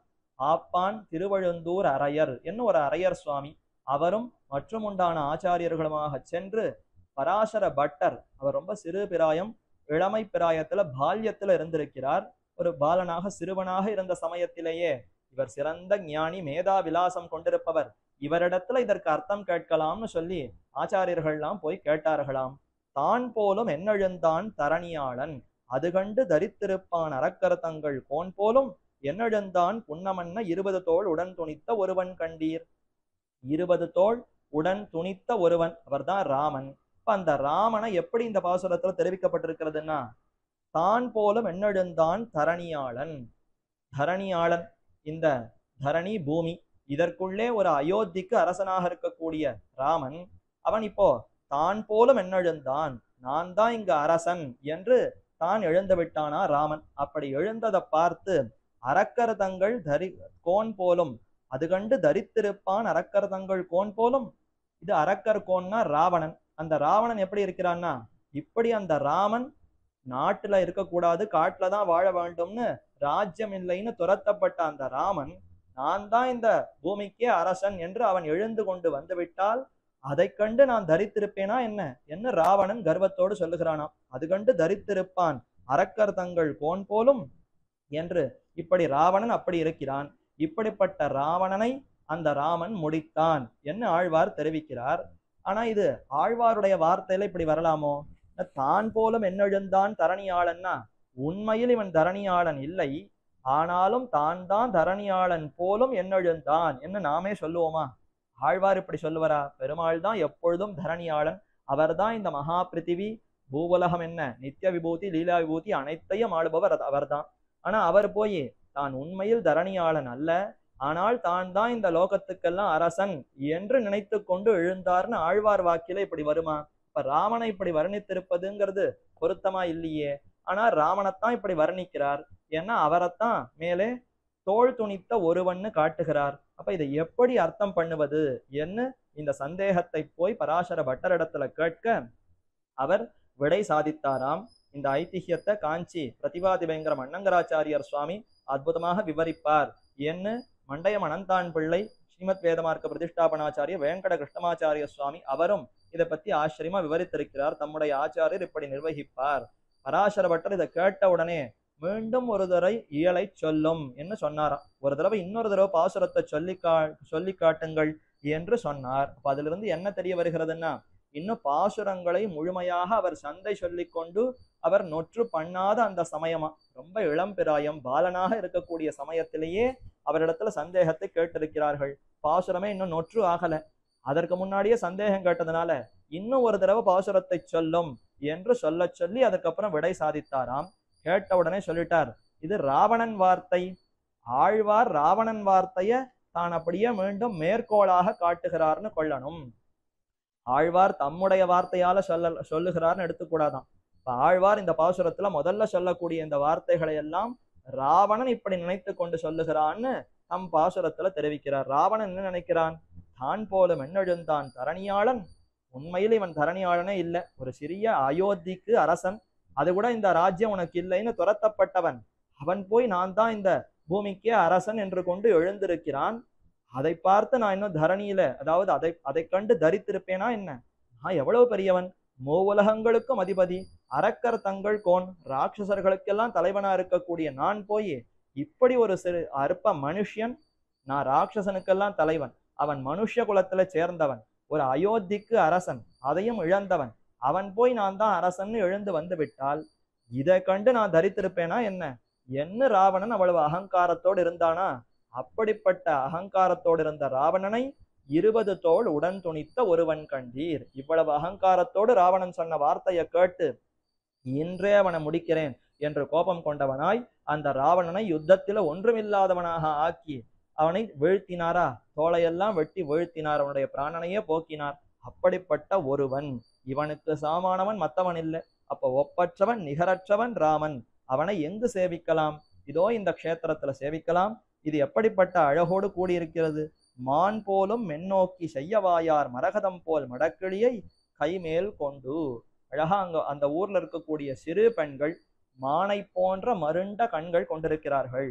இந்த மானுக்கு எப்பொழுதும் கண்கள் மருண்டு பயத்தோடு அங்கும் இங்கும் அலைபாய்ந்து கொண்டிருக்குமா? என்ன எதுவாக இருந்தாலும் மானை அடித்து வேட்டையடித்து உண்டு விடுமா? அது சிங்கமோ புலியோ நரியோ ஓனாயோ எதுவாக இருந்தாலும் அதற்கு ஆகாரமாக இந்த மான் ஆகிவிடும். அதனால எங்க பக்கம் பார்த்தாலும் விரோதி யாரானு வந்துட போகிறாருன்னு பயந்து மருண்ட பார்வையோடு இருக்குமா? அப்படித்தான் பெண்கள் அந்த மருண்ட பார்வையோடு இந்த ஊர்ல இருக்கிறார்கள். மான் போலும் மென்னோக்கி, மென்மையான அந்த கண்கள் கொண்டிருக்கக்கூடிய செய்ய வாயார். கண்கள் மானை போலே, மான் கண்களைப் போல அழகா இருக்கு. வாயோ நல்ல பவழத்தை போல சிகப்பு நிறத்தோடு இருக்கிறது. அவர்களெல்லாம் இப்ப மரகதம் போன்ற பசுமை நிறத்துல இருக்கக்கூடிய மரகத பச்சை, அதே போல நல்ல பச்சை வர்ணத்துல இருக்கக்கூடிய கிளிகள் எல்லாம் கிளிகள், அந்த கிளிகளை தங்களுடைய கைகள்ல அப்படி ஏந்தி கொண்டு சொல்லி கொடுக்கிறாளாம். கிளியே நான் சொல்றதை திருப்பி சொல், முத்தே மரகதமே முத்தமிழீர் கண்ணா ராமா என்ன இந்த திருநாமத்தை எல்லாம் சொல்லி அழகான மென் வார்த்தைகள், மென்மையான அந்த சொற்களை சொல்லி திருப்பி சொல்லுன்னு பயிற்றுவிக்கிறார்களாம். மடக்கிளியை கைமேல் கொண்டு. ஆழ்வார் வியக்கிறார். ஒரு கிளி இன்னொரு கிளிக்கு சொல்லி கொடுக்கிற மாதிரி இருக்கே. இந்த பெண்களே கிளிகளை போல இருக்கிறார்களாம். என்ன வாய் சிவந்திருக்கிறது, ரொம்ப மென்மையானவர்கள். இந்த கிளிக்கும் வாய் சிவந்திருக்கிறது. அப்ப ஒரு கிளி மற்றொரு கிளியை வைத்து கொண்டு சொல்லி கொடுக்கறத பார்த்தா ரொம்ப வியப்பா இருக்கே. கேட்டு திருப்பி சொல்லக்கூடிய கிளியை விட சொல்லி கொடுக்கக்கூடிய கிளிக்கு இன்னும் குரல் இனிமையாக இருக்கிறது, இதனுடைய குரலே இன்னும் ஆனந்தத்தை கொடுக்கிறதேன்னு அப்படி வியந்து தெரிவிக்கிறார். ஆக தேன் போலும் மென்மழலை பயித்து நாங்கூர். இந்த சொல்லி கொடுக்கிறவர்களுடைய அந்த குரல் எப்படி இருக்குன்னா தேனை போலே அவ்வளவு இனிமையான குரலாம், தேன் போலும் மென் மழலை, ரொம்ப மழலையாய் குழந்தைகள் சொல்லக்கூடிய அந்த மழலை சொற்களை போல ரொம்ப இனிமையான அந்த சொற்களை சொல்லி கிளிகளுக்கு பயிற்றுவிக்கிறார்கள். பயிற்று நாங்கூர் திருத்தற்றி அம்பலத்து என் செங்கண் மாலே. என்ன இந்த ஊர்ல இதையெல்லாம் அனுபவித்து கொண்டு அந்த எம்பெருமான் சேவை சாதிக்கிறான். என்ன அன்றே ராவணனை முடித்து விட்டான். சீதா பிராட்டிக்காக ராவணனை முடித்து அவளை ஏற்றுக்கொண்டு, அவளும் ஒரு கிளிதானே, தனிச்சிறையில் விழப்பொத்த கிளிமொழியாள் காரணமா கிளரக்கண் நகரரித்தான்னு திருவாய்மொழியில தெரிவித்தார். சீதா பிராட்டிய ஒரு கிளி போன்றவளாம். அந்த கிளியை இப்படி ராவணன் கஷ்டப்படுத்தி விட்டானே. மதுரா மதுராலாப்பா கிமாக மம பாமினி. என்ன அவளுடைய பேச்சு கிளியினுடைய பேச்சை விட இன்னும் இனிமையாக இருக்குமா? அத்தனை இனிமையாக இருக்கும். அந்த பேச்சை நான் கேட்க முடியாதபடி இந்த பாவி பிரித்து விட்டானேன்னு கடும் கோபத்தோடு ராவணனை முடித்த ராமன் அந்த பிராட்டியோடு சேர்ந்து இந்த திருத்தற்றி அம்பலத்துல சேவை சாதிக்கிறான். அந்த ஊர்ல இருக்கக்கூடிய பெண்கள் எல்லாம் கிளிகளுக்கு இப்படி மழலை சொற்களை சொல்லிக் கொடுத்து ஆனந்திக்கிறார்கள்.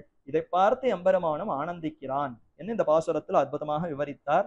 இது 6வது பாசுரம். மேற்கொண்டு 7வது பாசுரத்துல தெரிவிக்கிறார். பொங்கிலங்கு புரிநூலும் தோளும் தாழ பொல்லாத குரலுருவாய் பொருந்தா வாணன் மங்களம் சேர் மறைவேள்வி அதனுள் புக்கு மண்ணகலம் குறையிறந்த மைந்தன் கண்டீர் கொங்கலர்ந்த மலர்குழலார் கொங்கை தோய்ந்த குங்குமத்தின் குழம்பலைந்த கோலந்தன்னால் செங்கலங்கள் வெண்மணல் மேல் தவழு நாங்கூர் திருத்தற்றி அம்பலத்து என் செங்கன்மாலே. திருத்தற்றி அம்பலத்தில் இருக்கக்கூடிய செங்கன்மால் எம்பெருமான் எப்படிப்பட்டவன்? அன்றொரு நாள் அவன்தான் வாமனாவதாரம் கொண்டு அந்த வாணன், அதாவது மகாபலியினிடத்துல போய் யாஜகம் பெற்றான். அந்த குரல் உருவம் வாமன வேஷம்ங்கிறது எத்தனை ஆச்சரியமா இருக்கு. ராமாவதாரத்தை சொன்னார், அங்கே ஒரு பிராட்டி சீதா பிராட்டிக்காக செய்ததை சொன்னாரா. அடுத்து இந்த மகாபலி அவன் அனுகூலனை போல இருந்தான். பிரதிகூலன் இந்த ராட்சசன், அதாவது ராவணன் இருக்கானே, அவன் மிகுந்த எதிர்ப்புணர்வோடு இருந்தான். துளி கூட மனசுல கூட ராமனிடத்துல ஒரு பக்தி ஒரு அன்புங்கிறதே அவனுக்கு இல்லை. அப்பேற்பட்ட ராவணனை முடித்தார் இங்கு. அதே போல ஒரு அசுரன் தான் மகாபலியும். ஆனா இவனிடத்துல அன்போடு நடந்து கொண்டாரேன்னா, இவன் மேலெழுந்த வாரியா பார்த்தால் எந்த தீமையும் இவனிடத்துல இல்லை. நல்ல தர்ம காரியத்தை புரிந்தான். வருபவர்களுக்கெல்லாம் நிறைய வாரி வாரி கொடுத்தான். வள்ளல் தன்மை இவனிடத்துல இருந்ததா, அப்ப இவனுக்கு சற்று அனுகூலம் இருக்கு, நன்மை இருக்கு. அதை பார்த்து இவனை ரட்சிப்போம்னு ரட்சித்தார். அப்ப பெருமான் நம்ம எப்படி ரட்சிக்கிறார்னா, ஒரு நன்மை ஏதோ ஒரு சிறு நன்மை இருந்தாலும் ரட்சித்து விடுகிறார். ஆனால் எந்த சிறு நன்மையும் இல்லைன்னா வேற வழி இல்லாமல் நம்மை முடித்தே விடுகிறார். அதைத்தான் ராவணனிடத்திலையும் இந்த மகாபலியினிடத்திலையும் பார்த்து நாம் அறிந்து கொள்ள வேண்டும்.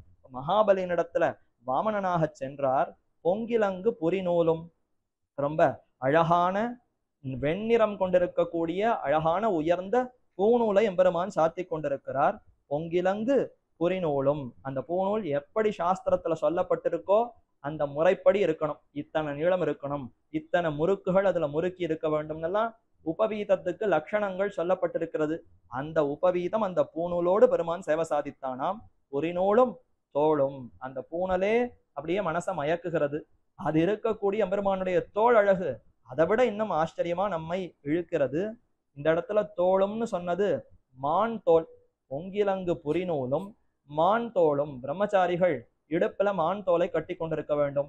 பூநூல்ல கூட சற்று மான் தோலை முடிந்து கொண்டிருக்க வேண்டும் என்னெல்லாம் சாஸ்திரம் தெரிவிக்கிறது. அப்ப புரிநூலும் தோளும் மான் தோல் கிருஷ்ணாஜினம் அதை வாமனன் எம்பெருமான் சாத்தி கொண்டிருக்கிறான். தாழ பொல்லாத குரலுருவாய், அழகாக ரொம்ப சின்ன பொல்லாத குரல் உருவாய். பொல்லாத குரல் உருவாய்னா இதை போல உலகத்துல எங்கேயும் பார்க்கவே முடியாது என்று ரொம்ப ஆனந்தப்பட்டு தெரிவிக்கிறார். விபரீத லட்சணை. செவ்வாய்க்கிழமைய மங்களவாரம்னு சொல்லுவது உண்டு. ஆனா மங்கள காரியம் எதுவுமே செவ்வாய்க்கிழமையில செய்ய மாட்டாளா? அத மாதிரி பொல்லாததுன்னு சொன்னா இருக்கிறதுலயே இதுதான் உயர்ந்த அழகோடு கூடியிருப்பவன் இவன். அப்படிப்பட்டவனை பொல்லாதுன்னு சொல்லி வைத்தா கண் படாதோ இல்லையோ, அப்ப பொல்லாதவன் அவன். அவன் அவ்வளவு அழகு இல்லைன்னு சொன்னா அப்ப யாரும் திருஷ்டி போட்டுற மாட்டா. அழகியவன்னு சொன்னா எல்லாரும் திருஷ்டி போட்டா என்ன பண்றது? அதனால பொல்லாத குரல் உருவாயின்னு சொன்னாராம். இல்ல பொல்லாததுன்னா பொருந்தாது. பெருமானுடைய உருவத்தை பார்த்தா மிகவும் குள்ளமாக இருந்தார்களாம். உலகத்துல குள்ளர்கள்னு சில பேர்லாம் இருக்காளோ இல்லையோ, இந்த குள்ளர்களுக்கு பக்கத்துல இந்த வாமனன் நிறுத்தி வைத்தால் குள்ளர்கள் எல்லாம் திருவிக்கிரமனை போல வளர்ந்தவர்கள். இவன் அவ்வளவு குள்ளம்னு அத்தனை சின்ன வடிவத்தோடு இருந்தானா. ஆனா அந்த வடிவத்துல இருக்கிறவன் தான் எத்தனை அழகு, எத்தனை அழகு. வாமானி சுகானி நயந்தி. வாமனன்ற அந்த திருநாமத்துக்கு என்ன அழகுன்னா யாரெல்லாம் பார்க்கிறார்களோ அவர்களுடைய மனசுக்கெல்லாம் ஆனந்தத்தை கொடுத்து தன்னிடத்துல அப்படியே மனசை ஈர்த்து கொண்டானாம். இவ்வளவு சின்ன வடிவம், ஆனா அவனுடைய அழகு அத்தனை எல்லைக்கில்லாத எல்லையில் அடங்காத அழகோடு இருக்கிறானே. பொல்லாத குரலுருவாய் பொருந்தா வாணன். இவனுக்கும் அவனுக்கும் எங்கேயானு பொருத்தமா இருக்குமா? இவன் எப்பேற்பட்டவன்? மூவுலகத்தையும் தனக்கு கீழே கொண்டிருப்பவன். மூவுலக என்ன? பிருத்திவி, இந்த இந்த அதாவது உபய விபூதி நாதன் எம்பெருமான். நித்திய விபூதி லீலா விபூதியை தனக்கு சொத்தாக கொண்டிருக்கிறான். வாணன் அதாவது இந்த மகாபலிங்கிறவன், அவன் ஏதோ இந்த இந்திரனுடைய ராஜ்யத்துக்கு ஆசைப்பட்டு இந்த யாகத்தை எல்லாம் செய்து கொண்டிருக்கிறான், தானங்களை செய்து கொண்டிருக்கிறான். அப்ப இவனுக்கும் அவனுக்கும் பொருந்தவே போறதில்லை. பொருந்தா வாணன். அப்படிப்பட்ட வாணன் மங்களம் சேர் மறை வேள்வி அதனுள் புக்கு. அவன் செய்ய கொண்டிருக்கக்கூடிய அந்த யாக வேள்வி, அங்கு போய்தான் யாச்சகத்தை பெற்றான். மங்களம் சேர், சிறந்த நன்மைகள் சேர்ந்திருக்கக்கூடிய யாகசாலையாம். என்ன நன்மை? இதோ பெருமானே, பராத்பரனான எம்பெருமானே தன்னை குறுக்கி கொண்டு மகாபலியினிடத்துல நான் பிச்சை பெற்றால்தான் எனக்கு தரிப்பு என்ன இங்க வந்து யாச்சகம் கேட்கிறார்னா, மங்களானாம்ச மங்களம்ங்கிற எம்பெருமானே வந்து சேர்ந்து விட்டால் இன்னைக்கு இதற்கு மேல என்ன மங்களம் வேண்டி இருக்கிறது? அப்ப அனைத்து மங்களங்களும் சேர்ந்த மறை வேள்வி அதனுள் புக்கு. வேதத்துல சொல்லப்பட்டபடி அந்த வேள்வி, அந்த யாகத்தை செய்து கொண்டிருக்கக்கூடிய அதனுள்ளே சென்றான். மன்னகலம் குறையிறந்த மைந்தன் கண்டீர். அதற்குள்ளே சென்று மூவடித்தா, சிறந்த இந்த பூமிக்குள்ளே என்னுடைய காலாலே, சிறிய காலாலே 3 அடி மண் கொடுத்தால் போரும் என்று பிரார்த்தித்தான். மன்னகலம் குறையிறந்த மைந்தன் கண்டீர். அதுதான் எனக்கு குறை. எங்க போய் கேட்டாலும் என் காலால 3 அடி மண்ணு கொடுனா கொடுக்க மாட்டேங்கிறா, நீயாவது கொடு மகாபலி என்ன இவனிடத்துல வந்து கேட்டுத்தான் குறைய தீர்த்து கொண்டாராம். மைந்தன் கண்டீர். என்ன மிடுக்கு, என்ன மிடுக்கு! அந்த மைந்தன் இப்படி வந்து வாங்கி கொண்டவன் பெரிய உருவத்தை எடுத்துக்கொண்டு அனைத்தையும் தன்னுடைய திருவடி கீழே ஆக்கி கொண்டான். இதை சாக்காக வைத்துக்கொண்டு அத்தனை பேர் தலையிலும் தன்னுடைய திருவடிகளை வைத்து தடவினானா. ஒரு குழந்தையை இது தூங்கி கொண்டிருக்கிற சமயத்திலும் தாயானவள் வந்து அணைத்து கொள்ளுமா போலே எம்பெருமான் இப்படி உலகங்களை எல்லாம் அளந்து பெருமான் செய்தான். ஆக இது எப்படிப்பட்ட ஒரு ஆச்சரியமான அந்த மிடுக்கு, பெருமை, இல்ல பிள்ளைத்தனம். பிள்ளைத்தனம்னா அறியாத்தனம். இப்படி போய் தன்னவனை சின்னவனாக குறுக்கி கொண்டு தான் எப்பேற்பட்டவன்னு தெரியாமல் இப்படி வந்து யாச்சிக்கிறானே, இது என்ன குழந்தைத்தனம் என்று அனுபவிப்பதாகவும் கொள்ளலாம். ஆக அப்படிப்பட்ட மைந்தன் கண்டீர். கொங்களர்ந்த மலர்குழலார் கொங்கை தோய்ந்த குங்குமத்தின் குழம்பலைந்த கோலந்தன்னாள் செங்கலங்கள் வெண்மணல் மேல் தவழுநாங்கூர் திருத்தெத்தி அம்பலத்து என் செங்கன் மாலே. அங்க இருக்கக்கூடிய அந்த பொன்னி நதி ஆறுகள் அதெல்லாம் இப்ப ஒரே அலங்காரத்தோடு வருகிறதாம். எங்கிருந்து அலங்காரம் வந்ததுன்னா, இதோ இந்த அதாவது இந்த பெண்கள் எல்லாம் போய் அங்கே தீர்த்தம் ஆடுகிறார்கள். அந்த ஊர் பெண்கள் நிறைய மார்பகத்துல குங்குமப்பூ, சந்தனம், கஸ்தூரி இதெல்லாம் அணிந்து கொண்டு அங்கே போய் தீர்த்தம் ஆடுகிறார்களா. தீர்த்தமாடினா எல்லாம் அந்த ஜலத்துல தானே அத்தனையும் அதுல அலம்பினார் போலே ஆகிவிடும். அதுதான் கொங்கலர்ந்த மலர்குழலார். நிறைய புஷ்பங்கள் கொத்து கொத்தாக மலர்ந்திருக்கக்கூடிய புஷ்பங்களை அணிந்து கொண்டிருக்கக்கூடிய பெண்கள் கொங்கை தோய்ந்த அவர்களுடைய மார்பிலே இருந்த குங்குமத்தின் குழம்பு, நல்ல குங்குமப்பூ, சந்தனம் இதையெல்லாம் அவர்கள் அணிந்து கொண்டு அத்தோடு போய் நீராடுகிறார்களா. அதனால என்ன ஆயிடுத்துன்னா அதெல்லாம் அலைந்து ஒரே அந்த நதி ஜலமெல்லாம் சேராக ஆகி அந்த குழம்பு குங்குமப்பூவை எல்லாம் சுமந்து கொண்டு அந்த அழகு தன்னால் செங்கலங்கள் ஒரே கலங்கி வெண்மணல் மேல் தவழுநாங்கூர், ஆங்காங்கு இருக்கக்கூடிய அந்த வெள்ளை வெள்ளையான மணல்கள் இது கலங்கி இருக்கு. ஒரே சிகப்பு, பச்சை, மஞ்சள்னு எல்லா நிறத்தோடு கலங்கி இருக்கக்கூடிய நதியானது பக்கத்துல இருக்கக்கூடிய மணல் அது வெள்ளை மணலா இருக்கா, அதற்கு மேல அப்படி தழுவி கொண்டு செல்லுகிறது என்று தெரிவிக்கிறார். ஆக அப்படி இது கலங்கி வந்ததாம். இப்படி கலங்கி வருவது உண்டான்னு கேட்டா, இதை போலத்தான் ஒரு பெண்ணானவள் அன்று தாரை என்கிற அந்த பெண் கலங்கி வந்தாளாம். கலங்கி நிதானமாக வந்தாள். லக்ஷ்மணர் அவர் போய் இப்ப சுக்ரீவன் கொடுத்த அந்த வார்த்தை என்னாச்சு, 2 மாசம் தாண்டி விட்டதை இன்னும் அவர் ஒன்னும் வேலை பார்க்கவே இல்லையே, வானரங்களை எல்லாம் விட்டு தேடுகிறேன்னு சுக்ரீவன் வாக்கு கொடுத்தார், இன்னும் அதற்காக ஒன்னும் காரியம் செய்யவில்லையே என்று ராமன் சொல்லி அனுப்ப லக்ஷ்மணர் சுக்ரீவன் இருந்த அந்த வாசல் படிக்கு வந்து அந்த அந்தப்புறத்திலே வந்து தனுஷ் டங்காரம் தன்னுடைய அந்த வில்லை நான் ஏற்றி ஒளி எழுப்பினார். அதை கேட்டு தாரை வெளியில வந்தாளா. சா பிரஸ்கலந்தி மதவிக்ஷ்வலாட்சி என்று பிரலம்ப காஞ்சி குண ஹேமசூத்ரான்னு அங்கு ஒரு ஸ்லோகம். அங்க என்ன தெரிவிக்கப்படுகிறது, தாரை உள்ளே தான் எப்படி இருந்தாலோ, படுக்கையில எப்படி படுத்து கொண்டிருந்தாலோ அதே உருவத்தோடு எழுந்து வந்து விட்டாளாம். ஆபரணங்கள் எல்லாம் சரியா அணிந்து கொள்ளவில்லை, வஸ்திரங்கள் எல்லாம் கலைந்திருந்தன. இதையெல்லாம் சரி பண்ணி கொண்டு தானே வெளியில வரணும். அப்படி வராம நேரே வந்து விட்டாள். ஏன்னா கலங்கி போயிருந்தாளா, கலங்கி போய் மெல்ல மெல்ல வந்தாளா, அத மாதிரி இப்ப இந்த ஊர்ல நதி என்ன ஆயிடுத்துன்னா கலங்கி போயிடுத்து. இந்த பெண்கள் எல்லாம் வந்து தீர்த்தமாட அவர்களுடைய அந்த குங்குமம் குழம்பு இதெல்லாம் போய் பட்டு ஒரே கலங்கி அந்த கலக்கத்தினாலே நிதானமாக அது வெண்மணல் மேல அப்படி தழுவி கொண்டு வந்தது. அப்படி இருந்ததுன்னு இந்த பாசுரத்துல ஆழ்வார் தெரிவிக்கிறார்.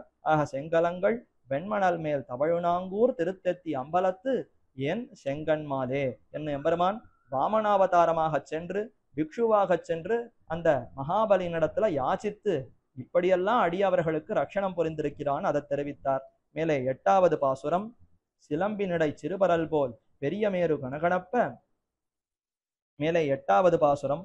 சிலம்பினிடை சிறுபரல் போல் பெரிய மேரு திருக்குளம்பில் கணகணப்ப திருவாகாரம் குலுங்க நிலமடந்ததனை இடந்து புல்கி கோட்டிடை வைத்தருளிய என் கோமான் கண்டீர் இலங்கிய நான்மறை அனைத்தும் அங்கமாறும் ஏழிசையும் கேள்விகளும் எந்திக்கங்கும் சிலம்பிய நற்பெரும் செல்வம் திகழ்நாங்கூர் திருத்தெத்தி அம்பலத்து என் செங்கன்மாலே.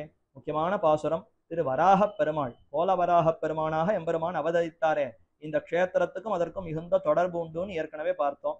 பெருமாள் வராக அவதாரம் செய்ய போகும் பொழுது பிராட்டிமார்களையும் ஆதிசேஷனையும் இந்த ஊரிலே அமர்த்தி தானும் கிடந்த கோலத்திலே சயனித்த கோலத்தில் அவர்களுக்கு சேவை சாதித்து விட்டு பின்னர் தான் புறப்பட்டு வராக அவதாரமாக செய்தான் என்று பார்த்தோம். அந்த வராக அவதார பெருமானத்தான் இங்க தெரிவிக்கிறார். மகாவராகா ஸ்புடபத்மலோச்சனகான்னு மிகுந்த பெரிய உருவத்தோடு பெருமான் அவதரித்தானாம். அந்த உருவத்துல பெருமானுடைய திருவடிகள் எப்பேற்பட்ட பெரிய திருவடியா இருக்கும், அவருடைய கணுக்கால் எவ்வளவு பெருசாக இருக்கும், அதுல சாத்தி கொண்டிருக்கக்கூடிய சிலம்பு அந்த தண்டை எவ்வளவு பெருசா இருக்கும், அதற்குள்ள இருக்கக்கூடிய கற்கள் எவ்வளவு பெரிதாக இருக்கும், அதைத்தான் வர்ணிக்கிறார். சிலம்பினிடை சிறு பரல் போல் பெரிய மேரு திருக்குளம்பில் கணகணப்ப. பெரிய மேரு பர்வதம், மேரு பர்வதம் எவ்வளவு பெருசா இருக்கும், அவ்வேற்பட்ட ஒரு பெரிய மலை. அதே மாதிரி ஹிமயமலை, விந்திய மலை, இந்த மாதிரியான மலைகளை எல்லாம் பிடுங்கி இந்த வராக பெருமாளுடைய சிலம்பு கால் தண்டைக்குள்ள கற்களாக போட்டிருக்கிறார்களாம். மலையே கல்லாக இவருடைய சிலம்புக்குள்ள இருக்குன்னா சிலம்பு எவ்வளவு பெருசா இருக்கும், அவருடைய கணுக்கால் எவ்வளவு பெரிதாக இருக்கும், அதற்கு மேல அவருடைய திருவுருவம் எவ்வளவு பெரிதாக இருந்திருக்கும். அதைத்தான் சிலம்பினிடை சிறுபரல் போல் திருக்குளம்பில் எம்பெருமானுடைய அந்த திருவடி அவருடைய குளம்பு அதற்குள்ளே சாத்தப்பட்டிருக்கக்கூடிய அந்த சிலம்பு அதற்குள்ளே சிறிய பரலை போல இந்த பெரிய மேரு கணகணப்ப சத்தம் எழுப்ப திருவாகாரம் குலுங்க. மகாலட்சுமி தாயார் தங்கி இருக்கக்கூடிய திருமார்பு திருமேனி அல்லவா, அதுவே சற்று குலுங்கும்படியாக பெருமான் கோபத்தோடு அப்படி போய் இடந்து எடுத்தாராம். ஏன்னா ஹிரண்யாக்ஷன் அப்படி பாடுபடுத்துகிறான் பூமி பிராட்டிய, பார்த்தால் இவருக்கு பொறுக்க முடியல, அதனால கோபத்தோடு வேகமா தடன்னு வருகிறார். வர்ற சமயத்துல மார்பு திருமார்பு அப்படி குலுங்குகிறது, பிராட்டியே சற்று குலுங்குமா போலே ஆகிவிட்டது. திருவாகார கோட்டிடை கொண்டையந்தாய் நீலக்கடல் கடைந்தாய் என்று திருவாய்மொழியில நம்மாழ்வார் தெரிவிக்கிறார். ஞானப்பிரான் அந்த எம்பெருமானுக்குத்தான் திருநாமம். தன்னுடைய கோரை பற்கள் சந்திரனை போல முத்து போல இருக்க பிரகாசிக்கிற அந்த கோரை பற்களுக்கு மேல பூமி பிராட்டி அப்படி மேல அப்படி இடந்து எடுத்தானா அது பார்ப்பதற்கு எப்படி இருந்ததுன்னா ஒரு பெரிய சந்திரன், அந்த சந்திரனுக்கு நடுவுல இருக்கக்கூடிய திட்டு போல இருந்தது. இல்லைன்னா ஒரு பெரிய முத்துனாலேயே ஒரு பெரிய ஒரு ஆபரணம் செய்து அதுல நீலக்கல் நீல ரத்தனக்கல்ல நடுவுல பதித்தா எப்படி இருக்கும், எவ்வளவு அழகா இருக்கும். அதை போலத்தான் எம்பெருமானுடைய கோரை பற்களுக்கு நடுவே சின்ன உருவத்துல பூமியானவள் அப்படி தென்பட்டாள். நிலமடந்ததனை இடந்த புல்கி கோட்டிடை தன்னுடைய பற்களுக்கு இடையே வைத்து அருளிய என் கோமான் கண்டீர். இப்படி வைத்து அருளினதுனாலேயே இவர்தான் எனக்கு சுவாமின்னு புரிந்து கொண்டு விட்டேன். பூமிக்கு ஆபத்துங்கிற சமயத்துல ஓடி வந்து ரட்சித்தார்னா அப்ப சுவாமி இவர்தான்ங்கிறது சந்தேகமே வேண்டாமே. சாஸ்திரங்கள்னாலே இவர் சுவாமின்னு புரிந்து கொண்டேனான்னா யாரு சாஸ்திரத்தெல்லாம் வாசித்தால், இதோ நேரே திருத்தெத்தி அம்பலத்துல போய் பெருமானை சேவித்தால் இப்படி பெருமான் சேவை சாதிக்க இதை வைத்தே இவர்தான் எனக்கு சுவாமி நாதன் என்பதை புரிந்து கொண்டேன் என்று தெரிவிக்கிறார். அந்த ஊர்ல இருப்பவர்கள்லாம் எப்பேற்பட்டவர்கள், இலங்கிய நான்மறை அனைத்தும் அங்க மாறும் ஏழிசையும் கேள்விகளும் எந்திக்கெங்கும் சிலம்பிய நற்பெரும் செல்வம் திகழ்நாங்கூர் திருத்தெத்தி அம்பலத்து என் செங்கன்மாலே. இவர்கள்லாம் மிகுந்த பெரிய செல்வந்தர்கள், கோடிக்கணக்கில் நிறைய ரூபாய் மணி முத்து நவரத்தங்கள் இதை வைத்துக் கொண்டிருப்பார்கள்னா அந்த செல்வம் எல்லாம் ஒரு செல்வமாக இவர்கள் மதிக்கல.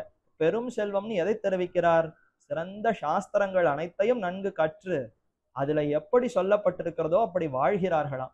ஞானம் அனுஷ்டானம், இந்த இரண்டும் தான் பெரிய செல்வமா. அந்த ஞானம் எங்கிருந்து இவர்களுக்கு வந்தது? இளங்கிய நான்மறை அனைத்தும் அங்கமாறும். அந்த நன்கு பிரகாசிக்கக்கூடிய நான்மறைகள், 4 வேதங்கள், அதற்கு இருக்கக்கூடிய 6 அங்கங்கள், 7 இசை, 7 ஸ்வரங்கள், கேள்விகள், மேலும் இதிகாச புராணங்கள், அதே மாதிரி என் திக்கு 8 திசையிலும் சிலம்பிய நற்பெரும் செல்வம். 8 திக்கிலும் திருத்தத்தி அம்பலத்துக்குள்ள இருக்கக்கூடிய இவர்கள் புகழ் ஓங்கி இருக்கிறதாம். நாங்கூர், நாங்கை 4000 என்று ஏற்கனவே பார்த்திருக்கிறோம். 4000 குடிகள், நன்கு வேதத்தை கற்ற பெரியோர்கள், அந்தணர்கள் குடிகுடியாக இவ்விடத்துல வாழ்ந்திருக்கிறார்கள். நாங்கூர், திருநாங்கூர் திவதேசத்தை சுத்தி இருக்கிறார்களா? அப்ப அந்த ஊர்ல இருப்பவர்கள் 4 வேதங்கள், 6 அங்கங்கள், 7 இசைகள், இதிகாச புராணங்கள் அனைத்திலும் வல்லவர்களாக இருந்து அதை இடைவிடாமல் ஓதிக்கொண்டிருக்கிறதுனாலே புகழ் 8 திக்கிலும் பரவி இருக்கிறதாம். நற்பெரும் செல்வம் திகழ்நாங்கூர். இந்த செல்வம் அப்படி திகழ்ந்திருக்கக்கூடிய திருத்தத்தி அம்பலத்திலே இந்த எம்பெருமான சேவித்தேன் என்று தெரிவிக்கிறார். இது வராக அவதார சரித்திரம். இதற்கு மேலே 7 உலகும் தாழ்வரையும் எங்கும் மூடி என் திசையும் அண்டலமும் மண்டி அண்டம் மோய எழுந்து ஆழிமிகு ஊழிவெள்ளம் முன்னகட்டில் ஒடுக்கிய எம் மூர்த்தி கண்டீர் ஊழிதொரும் ஊழிதொரும் உயர்ந்த செல்வத் தோங்கிய நான்மறை அனைத்தும் தாங்கு நாவர் சேழுயர்ந்த மணிமாடம் திகழ்நாங்கூர் திருத்தத்தி அம்பலத்து என் செங்கன்மாலேன்னு அடுத்த பாசுரத்துல தெரிவிக்கிறார். 9வது பாசுரம், ஊழி காலத்திலே பிரளயம் ஏற்பட்ட சமயத்திலே இந்த ஜெகத்தையெல்லாம் தன் வயிற்றிலே வைத்து ரட்சித்தாரா?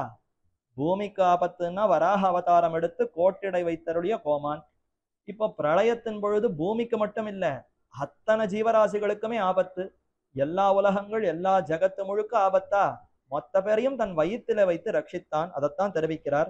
7 உலகும், அனைத்து உலகங்களும் தாழ்வரையும் எங்கும் ஓடி, அதாவது எங்கும் மூடி, என் திசையும் அண்டலமும் மண்டி.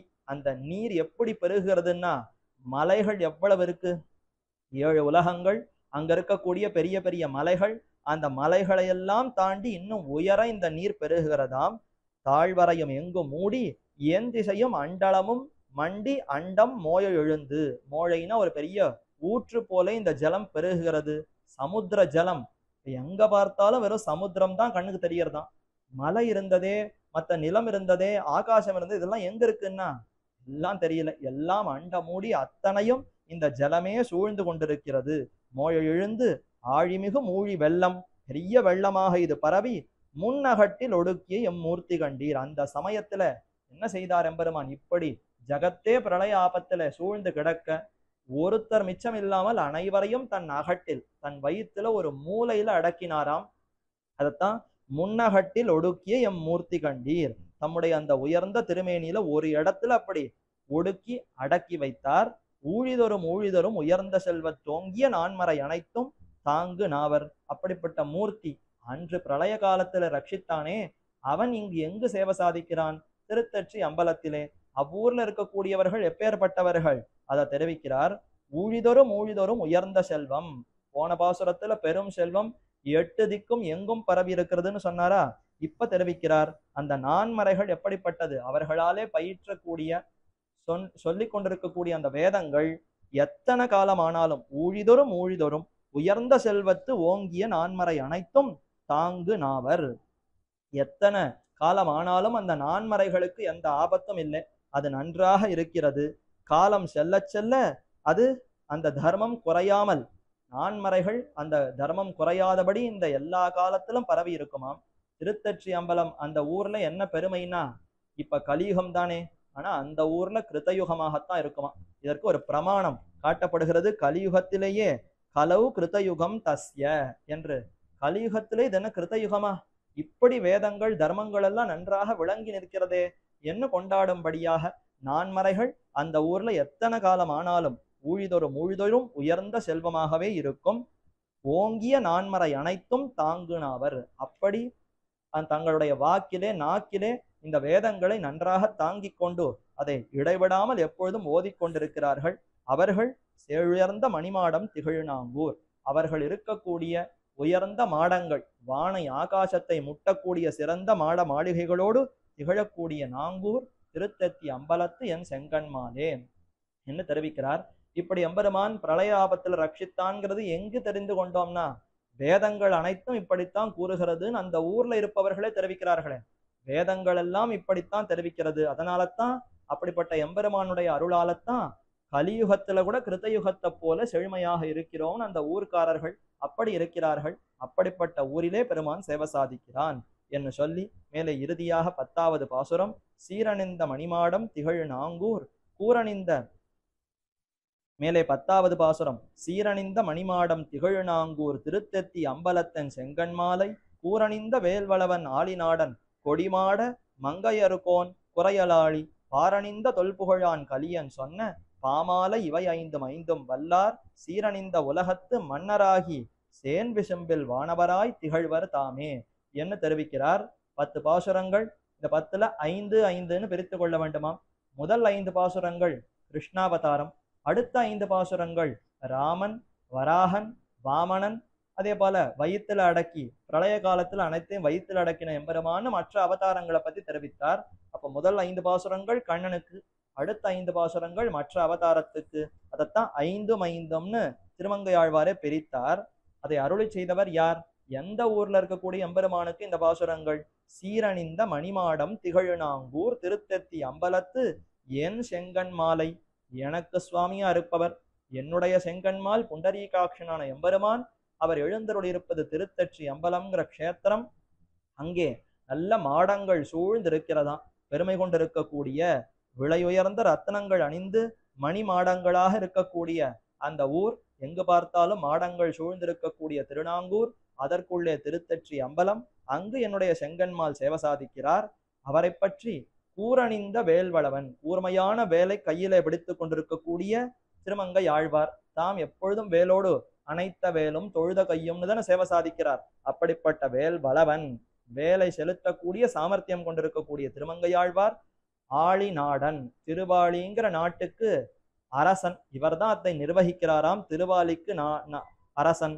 கொடிமாட மங்கையர்கோன், கொடிகள் சிறந்த கொடிகளாலே பிரகாசிக்கக்கூடிய மாடங்கள், அந்த மாடங்கள் திகழக்கூடிய அந்த மங்கையர், மங்கை நாடு, திருமங்கைங்கிற அந்த நாடு, அங்க மாடங்கள் எல்லாம் கொடிகளாலே பிரகாசிக்கிறது.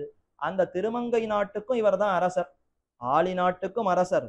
மங்கையர் கோன், திருமங்கை நாட்டுக்கும் கோன் ராஜாவாக இருக்கிறார். குறையலாளி, குறையலூர்ங்கிற ஊருக்கும் இவர் தான் சுவாமியா. திருக்குறையலூர்ங்கிறது இவர் அவதரித்த க்ஷேத்திரம். அப்ப குறையலூருக்கும் இவர் தான் அத்தை நிர்வகிக்கக்கூடிய கோனாய், ராஜாவாய், அரசனாக இருக்கிறார். பாரணிந்த தொல்புகழான், இப்படி இருக்கிறதுனால ஜகத்து முழுக்க இவருடைய புகழ், தொன்மையான புகழ் பரவி இருக்கிறதாம். திருமங்கையாழ்வார்னு எங்க கேட்டாலும் உடனே கையெடுத்து கூப்பக்கூடிய புகழ் இவருக்கு அமைந்திருக்கிறது. பாரணிந்த தொல்புகழான், இது ஏதோ இன்று நேற்றுன்னு உண்டான புகழ் அல்ல, தொன்மையான புகழ். அப்படி கொண்டிருக்கக்கூடிய திருமங்கையாழ்வார் கலியன் சொன்ன, கலியன் ரொம்ப மிடுக்கு, சாமர்த்தியம், பலம், உடல்ல மட்டும் பலம் இல்ல, எம்பெருமானையே கவி பாடவல்ல பலம் இருக்கிறதல்லவா. எம்பெருமான வேதங்கள் கூட முழுமையாக சொல்லி முடிக்க முடியவில்லை. யதோவாச்சோ நிவர்த்தந்தேன்னு வாக்குகள் திரும்பி விட்டனவாம். ஆனால் இவர் அந்த எம்பெருமான பல திவ்யதேசங்கள்ல போய் சேவித்து பாசுரங்கள்ல அருளி செய்கிறேன்னு பெருமானுடைய குணங்களை நன்றாக அருளி செய்கிறாரே. அப்படிப்பட்ட மிடுக்கு பலம் கொண்டிருக்கக்கூடிய கலியன் அவர் சொன்ன பாமாலை இவை ஐந்தும் வல்லார், பாசுரங்களாலான மாலை, இனிய பாமாலையை அவ்வாழ்வார் சொல்ல அதை 5 வல்லார். இப்படி 5 பாசுரங்களாக உள்ள பிரிவுகளோடு உள்ள இந்த பாசுரங்களை கற்பவர்கள் சீரணிந்த உலகத்து மன்னராகி, வல்லார்னா பாசுரம், அதனுடைய அர்த்தம் இரண்டையும் தெரிந்து கொண்டிருப்பவர்கள். சீரணிந்த உலகம், இந்த உலகமே பெருமை பெற்றது. இந்த உலகத்துக்கு என்ன பெருமை? இருள் தருமா ஞாலம்னு மேல மேல அஜ்ஞானத்தை விளைக்கக்கூடியதான சம்சாரம்னா இருக்கட்டும், இருந்தாலும் பெருமானே உகந்து எழுந்தருளுகிற திவ்ய தேசங்கள்ங்கிறது இங்க இருக்கிறதே. அதனால இந்த விபூதியும் எம்பெருமானுடைய சொத்து, அதனாலே இதற்கு பெருமை உண்டு. சீரணிந்த உலகத்து மன்னராகி, இந்த உலகத்துக்கு மன்னராக ஆவர்கள். ஏன் சுவாமி இங்கதான் ராஜாவா வேண்டாமேன்னா, ராஜாவாக இருந்து பெரிய பெரிய செல்வங்களை பெற்று அதை பாகவத ததியாராதனத்துக்கு ஆக்க வேண்டும். பெருமானாகவே இருந்தாலும் அவருடைய சொத்தும் பாகவத ததியாராதனத்துக்கு செலவிட்டால் அப்பொழுதுதான் அது உயர்ந்த ஆனந்தத்தை கொடுக்கும்னு திருமங்கையாழ்வார் கொண்டிருக்கிறார். ஆகவே இந்த பாசுரங்களை கற்பவர்களும் சீரணிந்த உலகத்து மன்னராகி இங்க பெரிய க்ஷத்ரிய அரசர்களாக இருந்து தங்களுடைய செல்வத்தையெல்லாம் பாகவத ததியாராதனத்துக்கு ஆக்குவர்கள். அடுத்து சேன் விசும்பில் வானவராய் திகழ்வர் தாமே, அப்ப இங்க க்ஷத்திரியர்களாக இருந்து நன்கு கைங்கரியத்தை பண்ணி அடுத்து அங்க மேற்கொண்டு வைகுந்தத்திற்கு போய் சேன் விசும்பு பரமாகாசம்னு சொல்லக்கூடிய ஸ்ரீவைகுண்டத்திற்கே சென்று வானவராய் நித்தியசூரிகளுக்குள்ளே போய் சேர்ந்து முக்தர்களாக இருந்து அங்கேயும் அந்த எம்பெருமானுடைய அருளை பெற்று அனுபவத்தை பெற்று கைங்கரியம் செய்து பிரகாசிப்பர்கள் திகழ்வர்கள் என்று தெரிவிக்கிறார். ஆக திருத்தச்சி அம்பலத்து செங்கன்மால் அவ்வெம்பெருமான் கண்ணனாகவே சேவை சாதிக்கிறான். அங்க பள்ளி கொண்ட ரங்கநாத பெருமாள் திருவரங்கத்து எம்பெருமானே இங்க வந்து சயனிக்கிறான். அப்ப அப்படி சயனித்திருக்கக்கூடிய எம்பெருமான் அவன்தான் முன்பு பல அவதாரங்கள்ல நம்ம ரட்சித்தான். கண்ணன் செங்கண்மால் இப்போதும் அந்த அன்பை வெளிப்படுத்தி கொண்டு சிவந்த திருக்கண்களோடு சேவை சாதிக்கிறான். அவனை வணங்குவோம். இந்த 10 பாசுரங்கள்ல ஆச்சரியமா திருமங்கையாழ்வார் நமக்கு அனுபவத்தை காட்டி கொடுத்தார். ஆழ்வாருடைய திருவடிகளுக்கு பல்லாண்டு பாடுவோம். இப்படிப்பட்ட வாய்ப்பை நமக்கு நல்கி நாம இப்ப யாரும் புறப்பட்டு திருநாங்கூருக்கும் போகல, திருத்தற்றி அம்பலத்துக்கும் போகல. அவரவர்கள் எங்கிருக்கிறோமோ இருந்த இடத்திலிருந்தே திவ்யதேச அனுபவத்தை சற்று காதால கேட்டு அனுபவிக்குமா போலே ஒரு அனுபவத்தை நமக்கு வழங்கி கொண்டிருக்கும் இந்த ஸ்ரீமத் யதிகிரி யதிராஜ நாராயண ராமானுஜ ஜீயர் சுவாமி பரமஹம்ச பரிப்ராஜகராய் எழுந்தருள் இருக்கக்கூடிய சுவாமியினுடைய திருவடிகளுக்கும் பல்லாண்டு பாடிக்கொண்டு அமைவோம்.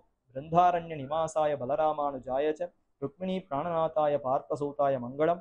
ஆழ்வார் திருவடிகளே சரணம், எம்பெருமானார் திருவடிகளே சரணம், ஜீயர் திருவடிகளே சரணம். பற்பமென திகழ் பைங்கழலும் தன் பல்லவமே விரலும், பற்பமென திகழ் பைங்கழலும் தன் பல்லவமே விரலும், பாவனமாகிய பைந்துவராடை பதிந்த மருங்கழகும், பாவனமாகிய பைந்துவராடை பதிந்த மருங்கழகும், முப்புரி நூலோடு முன் கையில் ஏந்திய முக்கோல் தன்னழகும், எப்பொழுதும் யதிராசன் வடிவழகு என் இதயத்துள்ளதால், இல்லை எனக்கெதிர் இல்லை எனக்கெதிர் இல்லை எனக்கெதிரே, இல்லை எனக்கெதிர் இல்லை எனக்கெதிர் இல்லை எனக்கெதிரே, இல்லை எனக்கெதிரே, இல்லை எனக்கெதிரே, இல்லை எனக்கெதிரே.